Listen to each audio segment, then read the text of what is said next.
ਹਰਕਿਰਤ ਸਿੰਘ ਬੱਲ ਵੱਲੋਂ ਗੁਰਫਤਿਹ ਪ੍ਰਵਾਨ ਕਰੋ। ਵਾਹਿਗੁਰੂ ਜੀ ਕਾ ਖਾਲਸਾ, ਵਾਹਿਗੁਰੂ ਜੀ ਕੀ ਫਤਿਹ। ਗੁੱਡ ਮਾਰਨਿੰਗ ਸੰਗਤ। ਵੇਖ ਰਹੇ ਸਾਰੇ ਹੀ ਸਰੋਤਿਆਂ ਦਾ, ਦਰਸ਼ਕਾਂ ਦਾ ਤਹਿ ਦਿਲੋਂ ਸਵਾਗਤ ਕਰਦੇ ਹਾਂ। ਅੱਜ ਦੇ ਸਾਡੇ ਗੱਲਬਾਤ ਦੇ ਜਿਹੜੇ ਮੁੱਖ ਵਿਸ਼ੇ ਹੋਣਗੇ ਉਹ ਇਸ ਤਰ੍ਹਾਂ ਨੇ।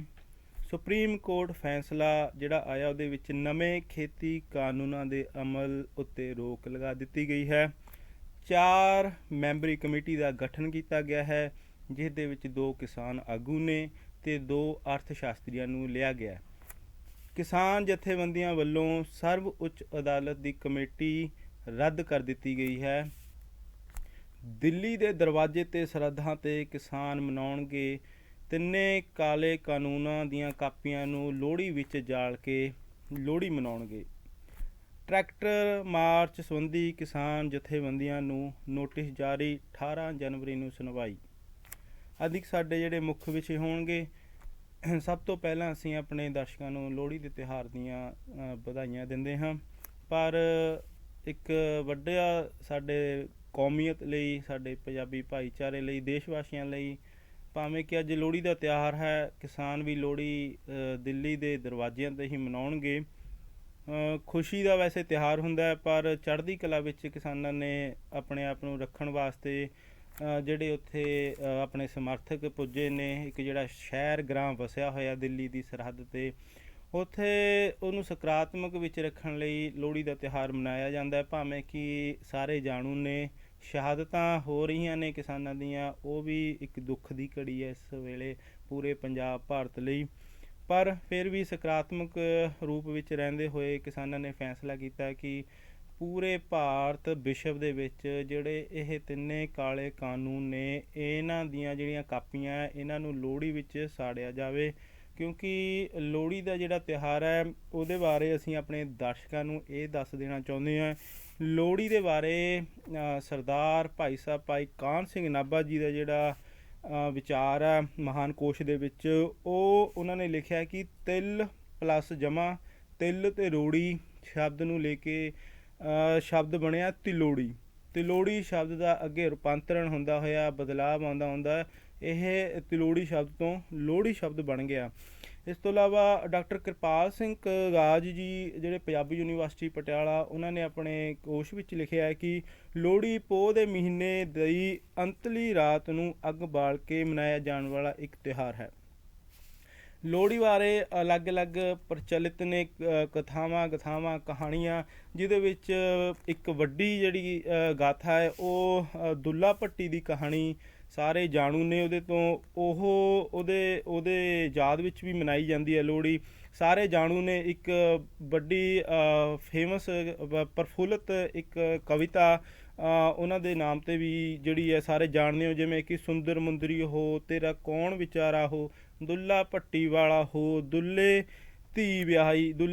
ਇਹ ਜਿਹੜਾ ਕਹਾਣੀ ਸੀ, ਇਹਦੇ ਵਿੱਚ ਕਿਹਾ ਜਾਂਦਾ ਹੈ ਕਿ ਜਿਹੜੇ ਦੁੱਲਾ ਭੱਟੀ ਆ ਉਹ ਅਕਬਰ ਦੇ ਸਮੇਂ ਦੇ ਵਿੱਚ ਇੱਕ ਸਟੇਟ ਲਈ, ਅਕਬਰ ਦੇ ਲਈ ਤਾਂ ਡਾਕੂ ਸੀ, ਪਰ ਲੋਕਾਂ ਦੇ ਵਿੱਚ ਉਹ ਹਰਮਨ ਪਿਆਰਾ ਸੀ, ਕਿਉਂਕਿ ਉਹ ਗਰੀਬ ਲੋਕਾਂ ਦੀ ਮਦਦ ਕਰਦਾ ਸੀ।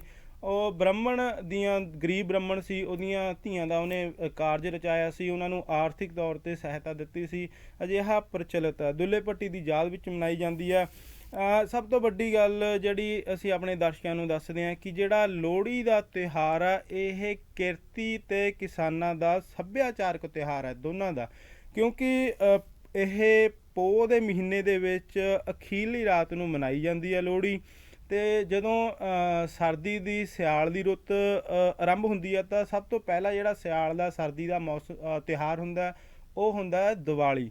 ਅਤੇ ਜਦੋਂ ਚਰਮ ਸੀਮਾ 'ਤੇ ਸਰਦੀ ਸਿਆਲ ਹੁੰਦੀ ਆ, ਆਖਰੀ ਜਿਹੜਾ ਤਿਉਹਾਰ ਹੈ ਪੋਹ ਦੇ ਮਹੀਨੇ ਦੀ ਆਖਰੀ ਰਾਤ ਦਾ ਜਿਹੜਾ ਤਿਉਹਾਰ ਹੁੰਦਾ ਉਹ ਲੋਹੜੀ ਦਾ ਤਿਉਹਾਰ ਮਨਾਇਆ ਜਾਂਦਾ ਹੈ। ਅੰਗਰੇਜ਼ੀ ਕੈਲੰਡਰ ਦੇ ਮੁਤਾਬਿਕ 12 ਜਾਂ 13 ਜਨਵਰੀ ਨੂੰ ਇਹ ਤਿਉਹਾਰ ਨਿਸ਼ਚਿਤ ਹੁੰਦਾ ਹੈ। ਇਸ ਦਿਨ ਇਹ ਤਿਉਹਾਰ ਮਨਾਇਆ ਜਾਂਦਾ ਹੈ। ਕਿਰਤੀ ਅਤੇ ਕਿਸਾਨਾਂ ਦਾ ਜਿਹੜਾ ਮੈਂ ਕਹਿ ਕੇ ਗਿਆ ਪਿੱਛੇ ਸੱਭਿਆਚਾਰਕ ਤਿਉਹਾਰ ਹੈ, ਕਿਉਂਕਿ ਲੋਹੜੀ ਦੇ ਵਿੱਚ ਜਿਹੜੀਆਂ ਚੀਜ਼ਾਂ ਸ਼ਾਮਲ ਨੇ ਉਹ ਭਾਵੇਂ ਬਾਲਣ, ਗੁੜ, ਸ਼ੱਕਰ, ਫੁੱਲੇ, ਤਿਲ, ਮੂੰਗਫਲੀ, ਜਿਹੜੀਆਂ ਇਹ ਚੀਜ਼ਾਂ ਇੱਕ ਸਵਾਲ ਹੈ ਗੰਭੀਰ ਆਪਣੇ ਆਪ 'ਚ, ਇਹਨਾਂ ਚੀਜ਼ਾਂ ਦੀ ਉਪਲਬਧਤਾ ਇਹਨਾਂ ਚੀਜ਼ਾਂ ਦੀ ਪੈਦਾਵਾਰ ਕਿੱਥੋਂ ਆਉਂਦੀ ਹੈ? ਇਹ ਕਿਰਤੀ ਤੇ ਕਿਸਾਨਾਂ ਦੇ ਦੁਆਰਾ ਹੀ ਚੀਜ਼ਾਂ ਪ੍ਰਾਪਤ ਹੁੰਦੀਆਂ ਅਸਿੱਧੇ ਜਾਂ ਸਿੱਧੇ ਰੂਪ ਦੇ ਵਿੱਚ। ਇਸ ਕਰਕੇ ਇਹ ਕਿਹਾ ਜਾ ਸਕਦਾ ਕਿ ਕਿਰਤੀ ਕਿਸਾਨਾਂ ਦਾ ਜਿਹੜਾ ਸੱਭਿਆਚਾਰਕ ਤਿਉਹਾਰ ਹੈ ਲੋਹੜੀ। ਲੋਹੜੀ ਦੇ ਜਿਹੜੇ ਬਾਲ ਗੀਤ ਨੇ ਉਹ ਵੀ ਇਹ ਦਰਸਾਉਂਦੇ ਨੇ, ਜਿਵੇਂ ਪਿੰਡਾਂ ਦੇ ਵਿੱਚ ਜਾਣੂ ਜਿਹੜੇ ਪਿੰਡਾਂ ਦੇ ਮਾਹੌਲ ਦੇ ਵਿੱਚ ਵਿਚਰੇ ਨੇ ਉਹ ਜਾਣੂ ਨੇ ਕਿ ਇਸ ਵੇਲੇ ਭਾਵੇਂ ਕਿ ਰਿਵਾਜ ਘਟ ਗਿਆ ਪਰ ਪੁਰਾਣੇ ਸਮੇਂ ਦੇ ਵਿੱਚ ਰਿਵਾਜ ਹੁੰਦਾ ਸੀ। ਲੋਹੜੀਆਂ, ਮੁੰਡੇ ਦੀ ਲੋਹੜੀ ਮਨਾਈ ਜਾਂਦੀ ਸੀ। ਪਰ ਅੱਜ ਜਿਹੜਾ ਸਮਾਂ, ਅੱਜ ਲੋਕਾਂ ਨੇ ਪਹਿਲ ਕਦਮੀ ਕੀਤੀ ਹੈ, ਜਿਹੜੀ ਪੁਰਾਣੀ ਸੋਚ ਸੀ ਉਹਨੂੰ ਤਿਆਗ ਕੇ ਇੱਕ ਨਵੇਕਲਾ ਕਦਮ ਚੱਕ ਰਹੇ ਨੇ। ਉਹ ਕੁੜੀਆਂ ਦੀ, ਸਾਡੀਆਂ ਧੀਆਂ ਬੱਚੀਆਂ ਦੀਆਂ ਲੋਹੜੀਆਂ ਉਹ ਵੀ ਪ੍ਰਫੁੱਲਿਤ ਹੋ ਰਿਹਾ ਹੈ, ਉਹਨਾਂ ਦੀ ਲੋਹੜੀ ਮਨਾਈ ਜਾ ਰਹੀ ਹੈ। ਸਾਹਿਬ ਸ਼੍ਰੀ ਗੁਰੂ ਨਾਨਕ ਦੇਵ ਜੀ ਮਹਾਰਾਜ ਜੋ ਕਿ ਔਰਤ ਨੂੰ ਬਰਾਬਰਤਾ ਦਾ ਉਹਨਾਂ ਨੇ ਆਪਣੀ ਗੁਰਬਾਣੀ ਦੇ ਵਿੱਚ ਸਾਰੇ ਜਾਣੂ ਨੇ, ਉਹਨਾਂ ਨੂੰ ਦਰਜਾ ਦਿੱਤਾ। ਉਹ ਉਹਦੇ 'ਤੇ ਅਮਲ ਕਰਦੇ ਹੋਏ ਸਾਡੇ ਪੰਜਾਬੀਅਤ, ਕੌਮੀਅਤ, ਧੀਆਂ ਦੀ ਲੋਹੜੀ ਮਨਾ ਕੇ ਪਹਿਲ ਕਦਮੀ ਕਰ ਰਹੇ ਨੇ, ਜਿਹੜਾ ਕਿ ਇੱਕ ਬਹੁਤ ਚੰਗਾ ਸੰਕੇਤ ਹੈ। ਜਦੋਂ ਪੁਰਾਣੇ ਸਮੇਂ ਦੇ ਵਿੱਚ ਬੱਚੇ ਰਲ ਮਿਲ ਕੇ ਲੋਹੜੀ ਮੰਗਣ ਜਾਂਦੇ ਹੁੰਦੇ ਸੀ ਉਸ ਵੇਲੇ ਜਿਹੜਾ ਉਹ ਦਿੰਦੇ ਹੁੰਦੇ ਸੀ ਬਾਲ ਗੀਤ, ਮੈਂ ਤੁਹਾਡੇ ਨਾਲ ਇੱਕ ਸਾਂਝਾ ਕਰਨਾ ਚਾਹੁੰਦਾ। ਉਹ ਕਹਿੰਦੇ ਹੁੰਦੇ ਸੀ, ਜਿਹੜਾ ਦੇਵੇ ਗੰਨਾ ਉਹਦਾ ਪੁੱਤ ਲੰਮਾ, ਜਿਹੜਾ ਦੇਵੇ ਕਣਕ ਜਵਾਰ ਉਹਦਾ ਪੁੱਤ ਠਾਣੇਦਾਰ, ਜਿਹੜਾ ਦੇਵੇ ਪਾਥੀ ਉਹਦਾ ਪੁੱਤ ਹਾਥੀ, ਜਿਹੜਾ ਦੇਵੇ ਘੋਟਾ ਉਹਦਾ ਪੁੱਤਰ ਝੋਟਾ। ਦੁਬਾਰਾ ਮੈਂ ਫਿਰ ਬਹੁਤ ਇੱਕ ਸਾਡੀਆਂ ਪੁਰਾਣੇ ਪੰਜਾਬ ਦੀਆਂ ਇਹ ਸਾਂਝਾਂ ਨੇ, ਦੁਬਾਰਾ ਫਿਰ ਇੱਕ ਵਾਰ ਮੈਂ ਇਹਨਾਂ ਸ਼ਬਦਾਂ ਨੂੰ ਦੁਹਰਾਉਂਦਾ। ਬੱਚੇ ਜਦੋਂ ਜਾਂਦੇ ਹੁੰਦੇ ਸੀ ਘਰਾਂ ਦੇ ਵਿੱਚ ਅਸੀਸਾਂ ਦਿੰਦੇ ਹੁੰਦੇ ਸੀ, ਕਿਉਂਕਿ ਲੋਹੜੀ ਜਿਹੜੀ ਉਹ ਉੱਥੋਂ ਹੀ ਮੰਗੀ ਜਾਂਦੀ ਸੀ ਜਿੱਥੋਂ ਆਸ ਹੁੰਦੀ ਸੀ, ਹੈ ਨਾ, ਜਿਨ੍ਹਾਂ ਦੇ ਘਰਾਂ ਦੇ ਵਿੱਚ ਬਹੁਤ ਜ਼ਿਆਦਾ ਆਰਥਿਕ ਤੌਰ 'ਤੇ ਪਰਮਾਤਮਾ ਨੇ ਮਿਹਰ ਕਰੀ ਹੁੰਦੀ ਹੈ। ਜਿਹੜਾ ਦੇਵੇ ਗੰਨਾ ਉਹਦਾ ਪੁੱਤਰ ਲੰਮਾ, ਜਿਹੜਾ ਦੇਵੇ ਕਣਕ ਉਹਦਾ ਪੁੱਤਰ ਜਿਹੜਾ ਦੇਵੇ ਕਣਕ ਜਵਾਰ ਉਹਦਾ ਪੁੱਤਰ ਠਾਣੇਦਾਰ, ਜਿਹੜਾ ਦੇਵੇ ਪਾਥੀ ਉਹਦਾ ਪੁੱਤਰ ਹਾਥੀ, ਜਿਹੜਾ ਦੇਵੇ ਘੋਟਾ ਉਹਦਾ ਪੁੱਤਰ ਝੋਟਾ। ਇਹ ਹੁਣ ਇਹਨੂੰ ਨਕਾਰਾਤਮਕ 'ਚ ਨਾ ਲੈ ਜਿਓ, ਕਿਉਂਕਿ ਜਿਹੜਾ ਹਾਥੀ ਦਾ ਪ੍ਰਤੀਕ ਵਜੋਂ ਵਰਤਿਆ ਗਿਆ ਹੈ, ਝੋਟਾ ਤੇ ਹਾਥੀ ਜਿਹੜੇ ਪ੍ਰਤੀਕ ਵਜੋਂ ਸ਼ਬਦ ਵਰਤੇ ਗਏ ਆ, ਕਿਉਂਕਿ ਸਭ ਨੂੰ ਪਤਾ ਵੀ ਇਹਨਾਂ ਦੇ ਵਿੱਚ ਗੁਣ ਨੇ, ਕਾਬਲੀਅਤ ਹੈ। ਝੋਟੇ ਦੇ ਵਿੱਚ ਕਿੰਨਾ ਜ਼ੋਰ ਹੁੰਦਾ, ਹਾਥੀ ਦੇ ਵਿੱਚ ਕਿੰਨਾ ਆਪਣਾ ਤਾਕਤਵਰ ਜਿਹੜੇ ਆ, ਉਹ ਸੰਕੇਤ ਦੇ ਰੂਪ ਵਿੱਚ ਸ਼ਬਦਾਂ ਜਿਹੜੇ ਉਹ ਵਰਤੇ ਜਾਂਦੇ ਸੀ ਪੁਰਾਣੇ ਸਮੇਂ ਦੇ ਵਿੱਚ। ਪਰ ਜਿਹੜੀ ਦੁੱਖਦਾਇਕ ਗੱਲ ਹੈ, ਉਪਲਬਧ ਕਰਾਉਣ ਵਾਲਾ ਕਿਰਤੀ ਕਿਸਾਨ ਜਿਹੜਾ ਇਹ ਚੀਜ਼ਾਂ ਲੋਹੜੀ ਦੇ ਵਿੱਚ ਵਰਤੀਆਂ ਜਾਂਦੀਆਂ ਨੇ, ਸਾਰੀਆਂ ਚੀਜ਼ਾਂ ਉਪਲਬਧ ਕਰਾਉਣ ਵਾਲਾ ਕਿਸਾਨ ਅੱਜ ਖੁਦ ਦਿੱਲੀ ਦੇ ਗੇਟਾਂ 'ਤੇ, ਦਿੱਲੀ ਦੇ ਦਰਵਾਜ਼ਿਆਂ ਬੂਹਿਆਂ 'ਤੇ ਬੈਠ ਕੇ ਲੋਹੜੀ ਮਨਾਉਣ ਲਈ ਮਜਬੂਰ ਹੈ। ਸਰਕਾਰਾਂ ਨੂੰ ਸੋਚਣਾ ਚਾਹੀਦਾ ਹੈ, ਲੋਕਾਂ ਨੂੰ ਵੀ ਸੋਚਣਾ ਚਾਹੀਦਾ ਹੈ ਗੰਭੀਰਤਾ ਦੇ ਨਾਲ ਕਿ ਲੋਹੜੀ ਜਿਹੜੇ ਤਿਉਹਾਰ ਹੁੰਦੇ ਨੇ, ਇਹ ਤਿਉਹਾਰ ਅਤੇ ਮੇਲਿਆਂ ਦੇ ਵਿੱਚ ਇੱਕ ਵੱਡਾ ਫਰਕ ਇਹ ਹੁੰਦਾ। ਤਿਉਹਾਰ ਜਿਹੜੇ ਮੇਲੇ ਹੁੰਦੇ ਆ ਉਹ ਇੱਕ ਜਗ੍ਹਾ ਨਿਸ਼ਚਿਤ ਹੁੰਦੀ ਆ, ਪਰ ਜਿਹੜੇ ਮੇਲੇ ਹੁੰਦੇ ਆ ਉਹਨਾਂ ਵਾਸਤੇ ਇੱਕ ਹੀ ਜਗ੍ਹਾ ਨਿਸ਼ਚਿਤ ਹੁੰਦੀ ਆ, ਉੱਥੇ ਹੀ ਇਕੱਠ ਹੋਵੇਗਾ, ਉੱਥੇ ਮਨਾਏ ਜਾਂਦੇ ਨੇ। ਪਰ ਤਿਉਹਾਰ ਇੱਕ ਨਿੱਜਤਾ ਹੁੰਦੀ ਹੈ, ਹਰ ਇੱਕ ਇਨਸਾਨ ਮਨੁੱਖ ਆਪਣੇ ਘਰ ਦੇ ਵਿੱਚ ਤਿਉਹਾਰ ਮਨਾਉਂਦਾ ਹੈ, ਸਾਂਝੇ ਰੂਪ ਦੇ ਵਿੱਚ, ਉਹ ਵੱਡੇ ਰੂਪ 'ਚ ਵੀ ਹੋ ਸਕਦਾ ਹੈ, ਨਿੱਜੀ ਰੂਪ ਦੇ ਵਿੱਚ। ਇਹ ਵੱਡਾ ਫਰਕ ਹੁੰਦਾ ਤਿਉਹਾਰ ਅਤੇ ਮੇਲਿਆਂ ਦੇ ਵਿੱਚ। ਕਿਹਦਾ ਦਿਲ ਨਹੀਂ ਕਰਦਾ ਕਿ ਆਪਣੇ ਬੱਚਿਆਂ ਦੇ ਨਾਲ, ਆਪਣੇ ਮਾਂ-ਬਾਪ ਦੇ ਨਾਲ ਬੈਠ ਕੇ ਇਹ ਤਿਉਹਾਰ, ਮੈਂ ਭਾਵਿਕ ਹੋ ਰਿਹਾ, ਮਾਫੀ ਚਾਹੁੰਦਾ, ਮਨਾਇਆ ਜਾਵੇ। ਪਰ ਉੱਥੇ ਵੀ ਇੱਕ ਗ੍ਰਾਮ ਸ਼ਹਿਰ ਵਸ ਗਿਆ, ਉਹ ਸਾਰੇ ਆਪਣੇ ਬੱਚੇ ਸਮਝਦੇ ਆ, ਮਾਂ-ਬਾਪ, ਬਜ਼ੁਰਗ ਸਾਰੇ ਰਲ ਮਿਲ ਕੇ ਸਾਂਝੀਵਾਲਤਾ, ਭਾਈਵਾਲਤਾ ਦਾ ਉਹ ਪ੍ਰਤੀਕ ਹੈ ਜਿਹੜਾ ਸਾਨੂੰ ਵੇਖਣ ਨੂੰ ਮਿਲ ਰਿਹਾ। ਮੁੱਦੇ ਦੀ ਗੱਲ ਹੋਰ ਕਰਦੇ ਹਾਂ, ਵਿਸ਼ਾ ਚੇਂਜ ਕਰਦੇ ਹਾਂ, ਥੋੜ੍ਹਾ ਜਿਹਾ ਭਾਵੁਕ ਵਿਸ਼ਾ ਇਹ। ਕਿਸਾਨ ਜਦੋਂ ਇੱਕ ਮੈਂ ਤੁਹਾਨੂੰ ਕਿਸਾਨਾਂ ਦੀ ਜਿਹੜੇ ਆਪਣੇ ਕਿਰਤੀਆਂ ਨਾ, ਉਹਨਾਂ ਦੀ ਬਹੁਤ ਵੱਡੀ ਖੂਬੀ ਤੁਹਾਨੂੰ ਦੱਸਣਾ ਚਾਹੁੰਦਾ। ਪੁਰਾਣੇ ਹੀ ਆਪਣੇ ਜਿਹੜੇ ਕਵਿਤਾਵਾਂ ਉਹਨਾਂ ਦੇ ਵਿੱਚੋਂ ਹੀ ਇਹ ਚੀਜ਼ਾਂ ਪ੍ਰਾਪਤ ਹੁੰਦੀਆਂ। ਸੰਜਮ, ਸਹਿਣਸ਼ੀਲਤਾ, ਰਜਾ, ਭਾਣਾ, ਸਾਂਝੀਵਾਲਤਾ, ਦਾਨਵੀਰਤਾ, ਵੰਡ ਕੇ ਛਕਣਾ, ਇਹ ਜਿਹੜੇ ਗੁਣ ਨੇ ਕਿਸਾਨਾਂ ਦੇ ਵਿੱਚ, ਇਹਨਾਂ ਦੀ ਝਲਕ ਤੁਹਾਨੂੰ ਮੈਂ ਇੱਕ ਕਵਿਤਾ ਦੇ ਰੂਪ ਦੇ ਵਿੱਚ, ਕਾਵਿ ਪੰਕਤੀਆਂ ਦੇ ਰੂਪ ਵਿੱਚ ਸਾਂਝੀ ਕਰਨਾ ਚਾਹੂੰਗਾ। ਕਿਉਂਕਿ ਜਦੋਂ ਕਿਸਾਨ ਖੇਤ ਦੇ ਵਿੱਚ ਆਪਣੇ ਬੀਜ ਬੋਂਦਾ ਹੈ, ਬੀਜ ਪਾਉਣ ਤੋਂ ਪਹਿਲਾਂ ਉਹ ਪਤਾ ਕੀ ਅਰਦਾਸ ਕਰਦਾ ਹੈ, ਉਹ ਮੈਂ ਜਿਹੜੀਆਂ ਪੰਕਤੀਆਂ ਤੁਹਾਡੇ ਨਾਲ ਸਾਂਝੀਆਂ ਕਰਨਾ ਚਾਹੁੰਦਾ।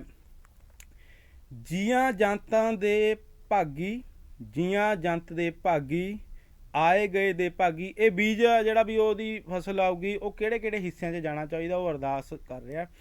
ਜੀਆਂ ਜੰਤ ਦੇ ਭਾਗੀ, ਆਏ ਗਏ ਦੇ ਭਾਗੀ, ਚਿੜੀ ਚੰਗੇੜੇ ਦੇ ਭਾਗੀ, ਡੰਗਰ ਵੱਛੇ ਦੇ ਭਾਗੀ, ਰਾਹੀ ਪਾਂਦੀ ਦੇ ਭਾਗੀ, ਗਲੀ ਹਾਲੀ ਪਾਲੀ ਦੇ ਭਾਗੀ, ਸੀਰੀ ਸਾਂਝੀ ਦੇ ਭਾਗੀ, ਸਕੇ ਸੰਬੰਧੀ ਦੇ ਭਾਗੀ, ਤੇ ਅਖੀਰ ਦੇ ਵਿੱਚ ਮੰਗਦਾ ਉਹ ਘਰ ਪਰਿਵਾਰ ਦੇ ਭਾਗੀ। ਜਿਹੜੀ ਫਸਲ ਹੈ, ਦਾਣੇ ਆ, ਉਹਨਾਂ ਨੇ ਆਉਣਾ ਕਿੱਥੇ ਕਿੱਥੇ ਉਹ ਵੰਡ ਹੋਣੇ ਆ। ਅਰਦਾਸ ਕਰਦਾ ਦੁਆਰਾ ਫਿਰ ਇੱਕ ਗੰਭੀਰ ਇੱਕ ਉਹਨਾਂ ਦੇ ਇਹ ਕਾਵ ਹੈ, ਪੰਕਤੀਆਂ ਨੇ, ਉਹਦੇ ਵਿੱਚ ਜਿਹੜੇ ਗੁਣ ਤੁਹਾਨੂੰ ਦੱਸੇ ਆ ਉਹਨਾਂ ਦੀ ਝਲਕ ਮਿਲ ਰਹੀ ਹੈ। ਅਰਦਾਸ ਕਰਦਾ ਕਿਸਾਨ ਕਿਰਤੀ ਬੀਜ ਬੋਣ ਤੋਂ ਪਹਿਲਾਂ, ਜੀਆਂ ਜੰਤ ਦੇ ਭਾਗੀ, ਚਿੜੀ ਚੰਗੇੜੇ ਦੇ ਭਾਗੀ, ਡੰਗਰ ਵੱਛੇ ਦੇ ਭਾਗੀ, ਰਾਹੀ ਪਾਂਦੀ ਦੇ ਭਾਗੀ, ਹਾਲੀ ਪਾਲੀ ਦੇ ਭਾਗੀ, ਸੀਰੀ ਸਾਂਝੀ ਦੇ ਭਾਗੀ, ਸਕੇ ਸੰਬੰਧੀ ਦੇ ਭਾਗੀ, ਤੇ ਅਖੀਰ ਦੇ ਵਿੱਚ ਕਹਿੰਦਾ ਘਰ ਪਰਿਵਾਰ ਦੇ ਭਾਗੀ। ਆਪਣੇ ਆਪ ਦੇ ਵਿੱਚ ਬਹੁਤ ਗੰਭੀਰਤਾ ਵਾਲਾ ਇਹ ਕਾਵ ਹੈ। ਇਹਨੂੰ ਆਪਣੇ ਆਪਣੇ ਨਜ਼ਰੀਏ ਨਾਲ ਸਮਝਿਆ ਜਾ ਸਕਦਾ ਹੈ। ਹਾੜੀ ਦੀਆਂ ਫਸਲਾਂ ਜਦੋਂ ਪ੍ਰਫੁੱਲਤ ਹੁੰਦੀਆਂ ਨੇ ਉਸ ਵੇਲੇ ਇਹ ਜਿਹੜਾ ਤਿਉਹਾਰ ਆ ਉਹ ਮਨਾਇਆ ਜਾਂਦਾ। ਇਹ ਦਿੱਲੀ ਦੀਆਂ ਸਰਹੱਦਾਂ 'ਤੇ ਦਰਵਾਜ਼ਿਆਂ 'ਤੇ ਕਿਸਾਨਾਂ ਵੱਲੋਂ ਮਨਾਇਆ ਜਾ ਰਿਹਾ ਹੈ। ਵੱਡੇ ਇੱਕ ਇਹ ਵੀ ਸਾਨੂੰ ਸਵਾਲ ਆਏ ਸੀ ਕਿ ਜਿਹੜੇ ਤਿੰਨੇ ਕਾਨੂੰਨ ਹੈ ਕਾਲੇ, ਵੀ ਉਹਨਾਂ ਦੀਆਂ ਕਾਪੀਆਂ ਸਾੜ ਕੇ ਕੀ ਮਿਲ ਜੂਗਾ, ਵੀ ਇੱਦਾਂ ਦਾ ਕਿਉਂ ਕਿਸਾਨਾਂ ਵੱਲੋਂ ਦਿੱਤਾ ਗਿਆ ਇਹ ਮੈਸੇਜ ਜਾਂ ਜਿਹੜਾ ਸੁਨੇਹਾ ਸਾਰੇ ਆਪਣੇ ਸਮਰਥਕਾਂ ਨੂੰ। ਉਹਦੇ ਵਿੱਚ ਵੱਡੀ ਗੱਲ ਇਹ ਹੈ ਕਿ ਜਦੋਂ ਸਿਆਲ ਸਰਦੀ ਦਾ ਜਿਹੜਾ ਮੌਸਮ ਹੈ, ਲੋਹੜੀ ਇਹ ਵੀ ਇੱਕ ਇਹਦੇ ਕਰਕੇ ਵੀ ਮਨਾਇਆ ਜਾਂਦਾ ਹੈ ਕਿ ਜਿਹੜਾ ਸਰਦੀ ਦਾ ਮੌਸਮ ਹੈ ਉਹਦੇ ਵਿੱਚ ਜਦੋਂ ਦਲਿੱਦਰ ਹੁੰਦਾ, ਪੁਰਾਣੇ ਸਮਿਆਂ ਦੇ ਵਿੱਚ ਜਿਹੜੇ ਬਜ਼ੁਰਗ ਹੈ ਉਹਨਾਂ ਨੂੰ ਪਤਾ ਹੋਊਗਾ ਵੀ ਦਲਿੱਦਰ ਨੂੰ ਲਾਉਣ ਵਾਸਤੇ ਅੱਗ ਬਾਲੀ ਜਾਂਦੀ ਸੀ ਅਤੇ ਉੱਥੇ ਜਿਹੜੇ ਸ਼ਬਦ ਬੋਲੇ ਜਾਂਦੇ ਸੀ, ਈਸ਼ਰ ਆਵੇ ਦਲਿੱਦਰ ਜਾਵੇ, ਦਲਿੱਦਰ ਦੀ ਜੜ ਚੁੱਲ੍ਹੇ 'ਚ ਪਾਵੇ। ਥੋੜ੍ਹੇ ਜਿਹੇ ਤਿਲ ਹੁੰਦੇ ਸੀ, ਉਹ ਸਾਡੇ ਪਿੰਡਾਂ ਦੇ ਵਿੱਚ ਵੀ ਅੱਜ ਅਸੀਂ ਵੇਖ ਸਕਦੇ ਹਾਂ। ਜਦੋਂ ਧੂਣੀਆਂ ਲਾ ਕੇ ਪਾਥੀ ਬਾਲਣ ਦਾ ਜਿਹੜਾ ਧੂਣੀ ਲਾ ਕੇ ਉਹਦੇ ਵਿੱਚ ਉਹ ਤਿਲ ਪਾਏ ਜਾਂਦੇ ਨੇ। ਸਿਆਣਿਆਂ ਵੱਲੋਂ ਇਹ ਆਪਣੇ ਬੱਚਿਆਂ ਨੂੰ ਕਿਹਾ ਜਾਂਦਾ ਕਿ ਇਹ ਸ਼ਬਦ ਦੁਹਰਾਓ। ਅੱਜ ਵੀ ਇਹ ਪਰੰਪਰਾ ਜਿਹੜੀ ਆ ਪਿੰਡਾਂ ਦੇ ਵਿੱਚ, ਕਸਬਿਆਂ ਦੇ ਵਿੱਚ, ਕਿਤੇ ਕਿਤੇ ਸ਼ਹਿਰਾਂ ਦੇ ਵਿੱਚ ਵੀ ਇਹ ਮੌਜੂਦ ਹੈ। ਈਸ਼ਰ ਆਵੇ ਦਲਿੱਦਰ ਜਾਵੇ, ਦਲਿੱਦਰ ਦੀ ਜੜ ਚੁੱਲ੍ਹੇ 'ਚ ਪਾਵੇ। ਜਿਹੜੀ ਅਖੀਰਲੀਆਂ ਪੰਕਤੀਆਂ ਨੇ, ਦਲਿੱਦਰ ਦੀ ਜੜ ਚੁੱਲ੍ਹੇ 'ਚ ਪਾਵੇ, ਕਿਤੇ ਨਾ ਕਿਤੇ ਉਹਨਾਂ ਦੇ ਨਾਲ ਇਹ ਟਾਈ ਅਪ ਹੋ ਰਿਹਾ ਕਿ ਜਿਹੜੇ ਇਹ ਦਲਿੱਦਰੀ ਕਹਿ ਸਕਦੇ ਹਾਂ, ਕਿਸਾਨਾਂ ਵੱਲੋਂ ਇਹ ਇੱਕ ਤਰ੍ਹਾਂ ਦਾ ਦਲਿੱਦਰੀ ਸਮਝਿਆ ਜਾ ਰਿਹਾ। ਜਿਹੜੇ ਕਾਨੂੰਨ ਨੇ ਉਹਨਾਂ ਦੀਆਂ ਕਾਪੀਆਂ ਨੂੰ ਵੀ ਵਿੱਚ ਤਿਲਾਂ ਦੇ ਨਾਲ, ਜਿਵੇਂ ਘਰ ਦਾ ਕਹਿੰਦੇ ਆ ਦਲਿੱਦਰ ਦਾ ਚਲੇ ਜਾਵੇ ਨਾ, ਵੀ ਆਪਣੇ ਜਿਹੜਾ ਨਵਾਂ ਮਹੀਨਾ ਚੜ੍ਹ ਰਿਹਾ ਉਹਦੇ ਵਿੱਚ ਖੁਸ਼ੀ ਖੇੜਾ ਆਵੇ, ਆਲਸ ਦੂਰ ਜਾਵੇ, ਤੰਦਰੁਸਤੀ ਹੋਵੇ, ਉਹੀ ਪ੍ਰਤੀਕ ਦੇ ਰੂਪ ਦੇ ਵਿੱਚ ਇਹ ਪ੍ਰੋਗਰਾਮ ਦਿੱਤਾ ਗਿਆ। ਇਹਦੇ ਕਰਕੇ ਸਾਨੂੰ ਨਕਾਰਾਤਮਕ ਹੋਣ ਦੀ ਜਗ੍ਹਾ ਸਕਾਰਾਤਮਕ ਹੋ ਕੇ ਸੋਚਣਾ ਚਾਹੀਦਾ। ਉਹਨਾਂ ਦੇ ਜਿਹੜੇ ਪਲੈਨਿੰਗ ਹੈ, ਉਹਨਾਂ ਨੇ ਜਿਹੜੇ ਦਿਸ਼ਾ ਨਿਰਦੇਸ਼ ਦਿੱਤੇ ਨੇ, ਸਾਨੂੰ ਉਹਦੇ ਪਰ ਅਮਲ ਕਰਨਾ ਚਾਹੀਦਾ। ਅਤੇ ਵੱਡੀ ਜਿਹੜੀ ਇੱਕ ਹੋਰ ਆ, ਸਿੰਘੂ ਬਾਰਡਰ ਦੇ ਉੱਪਰ ਜਾਂ ਟਿੱਕਰੀ ਬਾਰਡਰ ਦੇ ਉੱਪਰ ਪੂਰੇ ਜੋਸ਼ ਜਨੂਨ ਜਜ਼ਬੇ ਦੇ ਨਾਲ ਲੋਕ ਜਾ ਰਹੇ ਨੇ। ਤੁਹਾਨੂੰ ਵੀ ਅਸੀਂ ਅਜਿਹਾ ਹੀ ਇੱਕ ਜਦੋਂ ਸਾਨੂੰ ਮੌਕਾ ਮਿਲਿਆ, ਜਦੋਂ ਅਸੀਂ ਦਿੱਲੀ ਦੀਆਂ ਦਰਵਾਜ਼ਿਆਂ ਪਰ ਗਏ, ਉੱਥੇ ਲੋਕਾਂ ਦਾ ਜੋਸ਼ ਜਨੂਨ ਸਾਨੂੰ ਵੇਖਣ ਨੂੰ ਮਿਲਿਆ। ਉਹਨਾਂ ਦੇ ਵਿਚਾਰ ਅਸੀਂ ਚਾਹੁੰਦੇ ਹਾਂ ਅਸੀਂ ਤੁਹਾਡੇ ਨਾਲ ਵੀ ਉਹ ਸਾਂਝੇ ਕਰਦੇ ਹਾਂ। ਆਓ ਵੇਖਦੇ ਹਾਂ ਲੋਕਾਂ ਦਾ ਜੋਸ਼ ਜਨੂਨ, ਜਜ਼ਬਾ ਅਤੇ ਵਿਚਾਰ।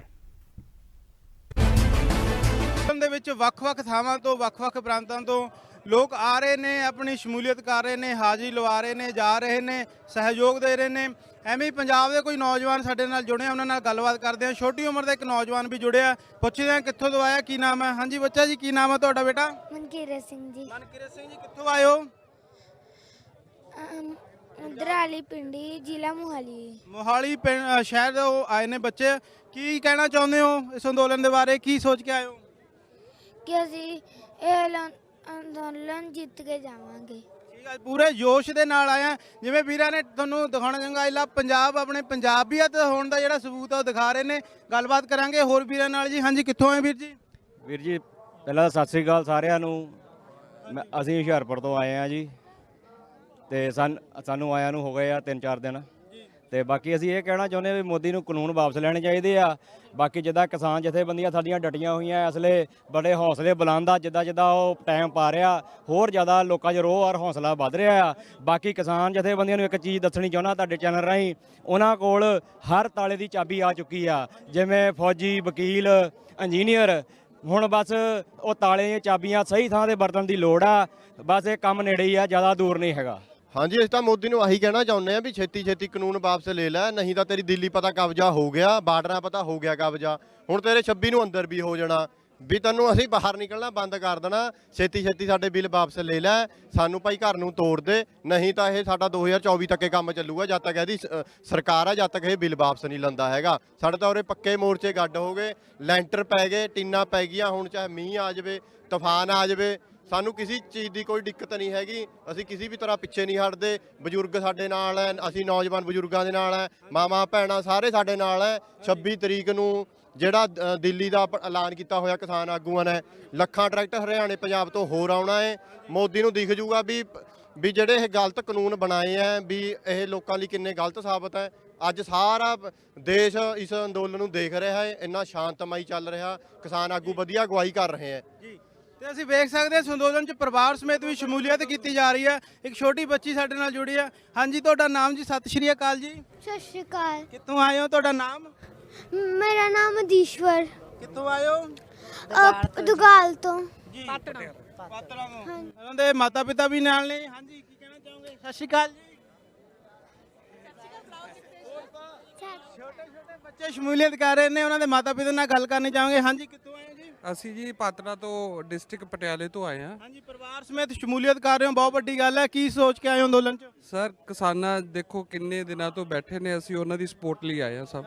ਜੀ ਸਰ। ਹਾਂਜੀ, ਤੁਸੀਂ ਕੁਝ ਕਹਿਣਾ ਚਾਹੋਗੇ? ਦੇਖੋ, ਇਹ ਦਰਦ ਜ਼ਬਾਨਾਂ ਤਾਂ ਨਹੀਂ ਬਿਆਨ ਕਰ ਸਕਦੀਆਂ, ਇਹ ਅੱਖਾਂ ਹੀ ਸਭ ਕੁਝ ਕਹਿ ਰਹੀਆਂ ਨੇ ਸਭ ਦੀਆਂ, ਹਨਾ। ਅਸੀਂ ਤਾਂ ਇੱਕ ਛੋਟਾ ਜਿਹਾ ਯੋਗਦਾਨ ਪਾਇਆ ਹੈ, ਇਹਨਾਂ ਵਰਗਾ ਅਸੀਂ ਨਾ ਬਣ ਸਕਦੇ ਆ, ਨਾ ਅਸੀਂ ਤਾਂ 1% ਯੋਗਦਾਨ ਪਾਉਣ ਆਏ ਆ। ਠੀਕ ਹੈ ਨਾ। ਸਾਰਾ ਕੰਮ ਧੰਦਾ ਦੇਖੋ, ਇਸ ਕਿੰਨੇ 1 ਮਹੀਨੇ ਤੋਂ ਬੈਠੇ ਆ, ਅਸੀਂ ਇੱਕ ਦਿਨ ਸ਼ਾਮਿਲ ਹੋ ਕੇ ਬਸ ਇਹਨਾਂ ਦਾ ਹੌਸਲਾ ਹੀ ਬੁਲੰਦ ਕਰ ਸਕਦੇ ਆ। ਵੱਖ-ਵੱਖ ਥਾਵਾਂ ਤੋਂ ਵੱਖ-ਵੱਖ ਤਰੀਕੇ ਨਾਲ ਲੋਕ ਆਪਣਾ ਜੋ ਹੈ ਪ੍ਰਦਰਸ਼ਨ ਦੇ ਵਿੱਚ ਸਹਿਯੋਗ ਦੇ ਰਹੇ ਨੇ, ਆਪਣੇ-ਆਪਣੇ ਤਰੀਕੇ ਨਾਲ ਜੋ ਆਪਣਾ ਰੋਸ਼ ਹੈ ਉਹ ਸਰਕਾਰ ਨੂੰ ਜਤਾ ਰਹੇ ਨੇ। ਜਿਵੇਂ ਕਿ ਵੀਰ ਨੇ ਬਹੁਤ ਸੋਹਣਾ ਲਿਖ ਕੇ ਗੁਰੂ ਗੋਬਿੰਦ ਸਿੰਘ ਮਹਾਰਾਜ ਦੀ ਲਿਖਤ, ਕੋਊ ਕਿਸੇ ਕੋ ਰਾਜ ਨਾ ਦੇ ਹੈ, ਜੋ ਲੈ ਹੈ ਨਿਜ ਵੱਲ ਸੇ ਲੈ ਹੈ। ਵੀਰ ਨਾਲ ਗੱਲਬਾਤ ਕਰਦੇ ਹਾਂ। ਹਾਂਜੀ ਵੀਰ, ਤੁਹਾਡਾ ਨਾਮ? ਪਰਮਿੰਦਰ ਸਿੰਘ ਹੈ ਜੀ। ਕਿੱਥੋਂ ਆਏ ਹੋ ਵੀਰ ਜੀ? ਪਿੰਡ ਮਹਿਮਾ ਸੋਈ, ਜ਼ਿਲ੍ਹਾ ਬਠਿੰਡਾ ਜੀ। ਕਿੰਨੇ ਕੁ ਦਿਨ ਹੋ ਗਏ ਇੱਥੇ ਸ਼ਮੂਲੀਅਤ ਕਰਦੇ ਹੋਏ? ਹੋ ਗਏ ਜੀ 22-23 ਦਿਨ ਜੀ। ਨਿਰੰਤਰ 22 ਦਿਨ ਤੋਂ ਇੱਥੇ ਰਹਿ ਰਹੇ ਹੋ? ਹਾਂਜੀ, ਬਾਈ ਦੀ 7 ਕੁ ਦਿਨ ਲਾ ਕੇ ਫੇਰ ਆ ਗਏ ਸੀ ਵਾਪਸ। ਕੀ ਕਹਿਣਾ ਚਾਹੋਗੇ, ਤੁਹਾਨੂੰ ਇੰਨੇ ਦਿਨ ਹੋ ਗਏ ਇੱਥੇ ਰਹਿੰਦੇ ਹੋਏ, ਕਿਵੇਂ ਦਾ ਤੁਹਾਡਾ ਅਨੁਭਵ ਰਿਹਾ ਅੰਦੋਲਨ ਦੇ ਵਿੱਚ? ਬਹੁਤ ਸੋਹਣਾ ਜੀ। ਪਹਿਲੀ ਗੱਲ ਦਾ ਭਾਈਚਾਰਕ ਜਿਹੜੀ ਸਾਂਝ ਹੈ ਉਹ ਬਹੁਤ ਵਧੀਆ ਆਪਣੀ, ਹੈ ਨਾ। ਵੀ ਹਰਿਆਣੇ ਵਾਲਿਆਂ ਦਾ ਬਹੁਤ ਸੋਹਣਾ ਸਾਥ ਹੈ ਨਾ।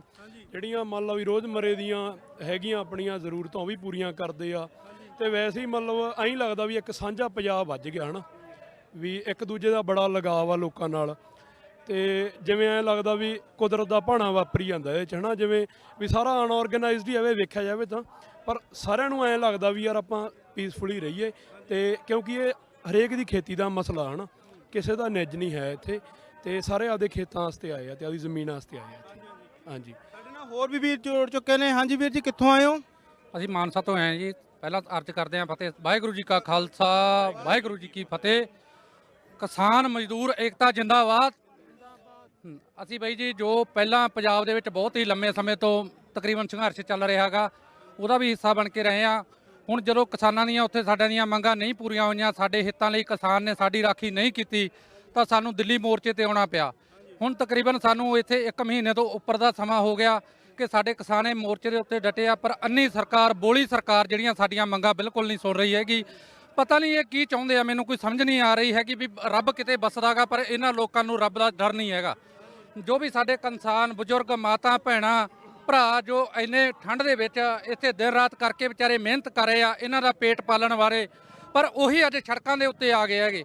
ਪਰ ਅਸੀਂ ਜੋ ਕਿਸਾਨ ਇੱਕ ਤੰਗ ਹੋਇਆ ਸੜਕਾਂ ਦੇ ਉੱਤੇ ਆਇਆ, ਨਹੀਂ ਤਾਂ ਜੇਕਰ ਸਰਕਾਰ ਦੀਆਂ ਨੀਤੀਆਂ ਸਹੀ ਹੁੰਦੀਆਂ ਤਾਂ ਕਿਸਾਨ ਨੂੰ ਇੱਥੋਂ ਤੱਕ ਆਉਣ ਦੀ ਜ਼ਰੂਰਤ ਨਹੀਂ ਸੀਗੀ।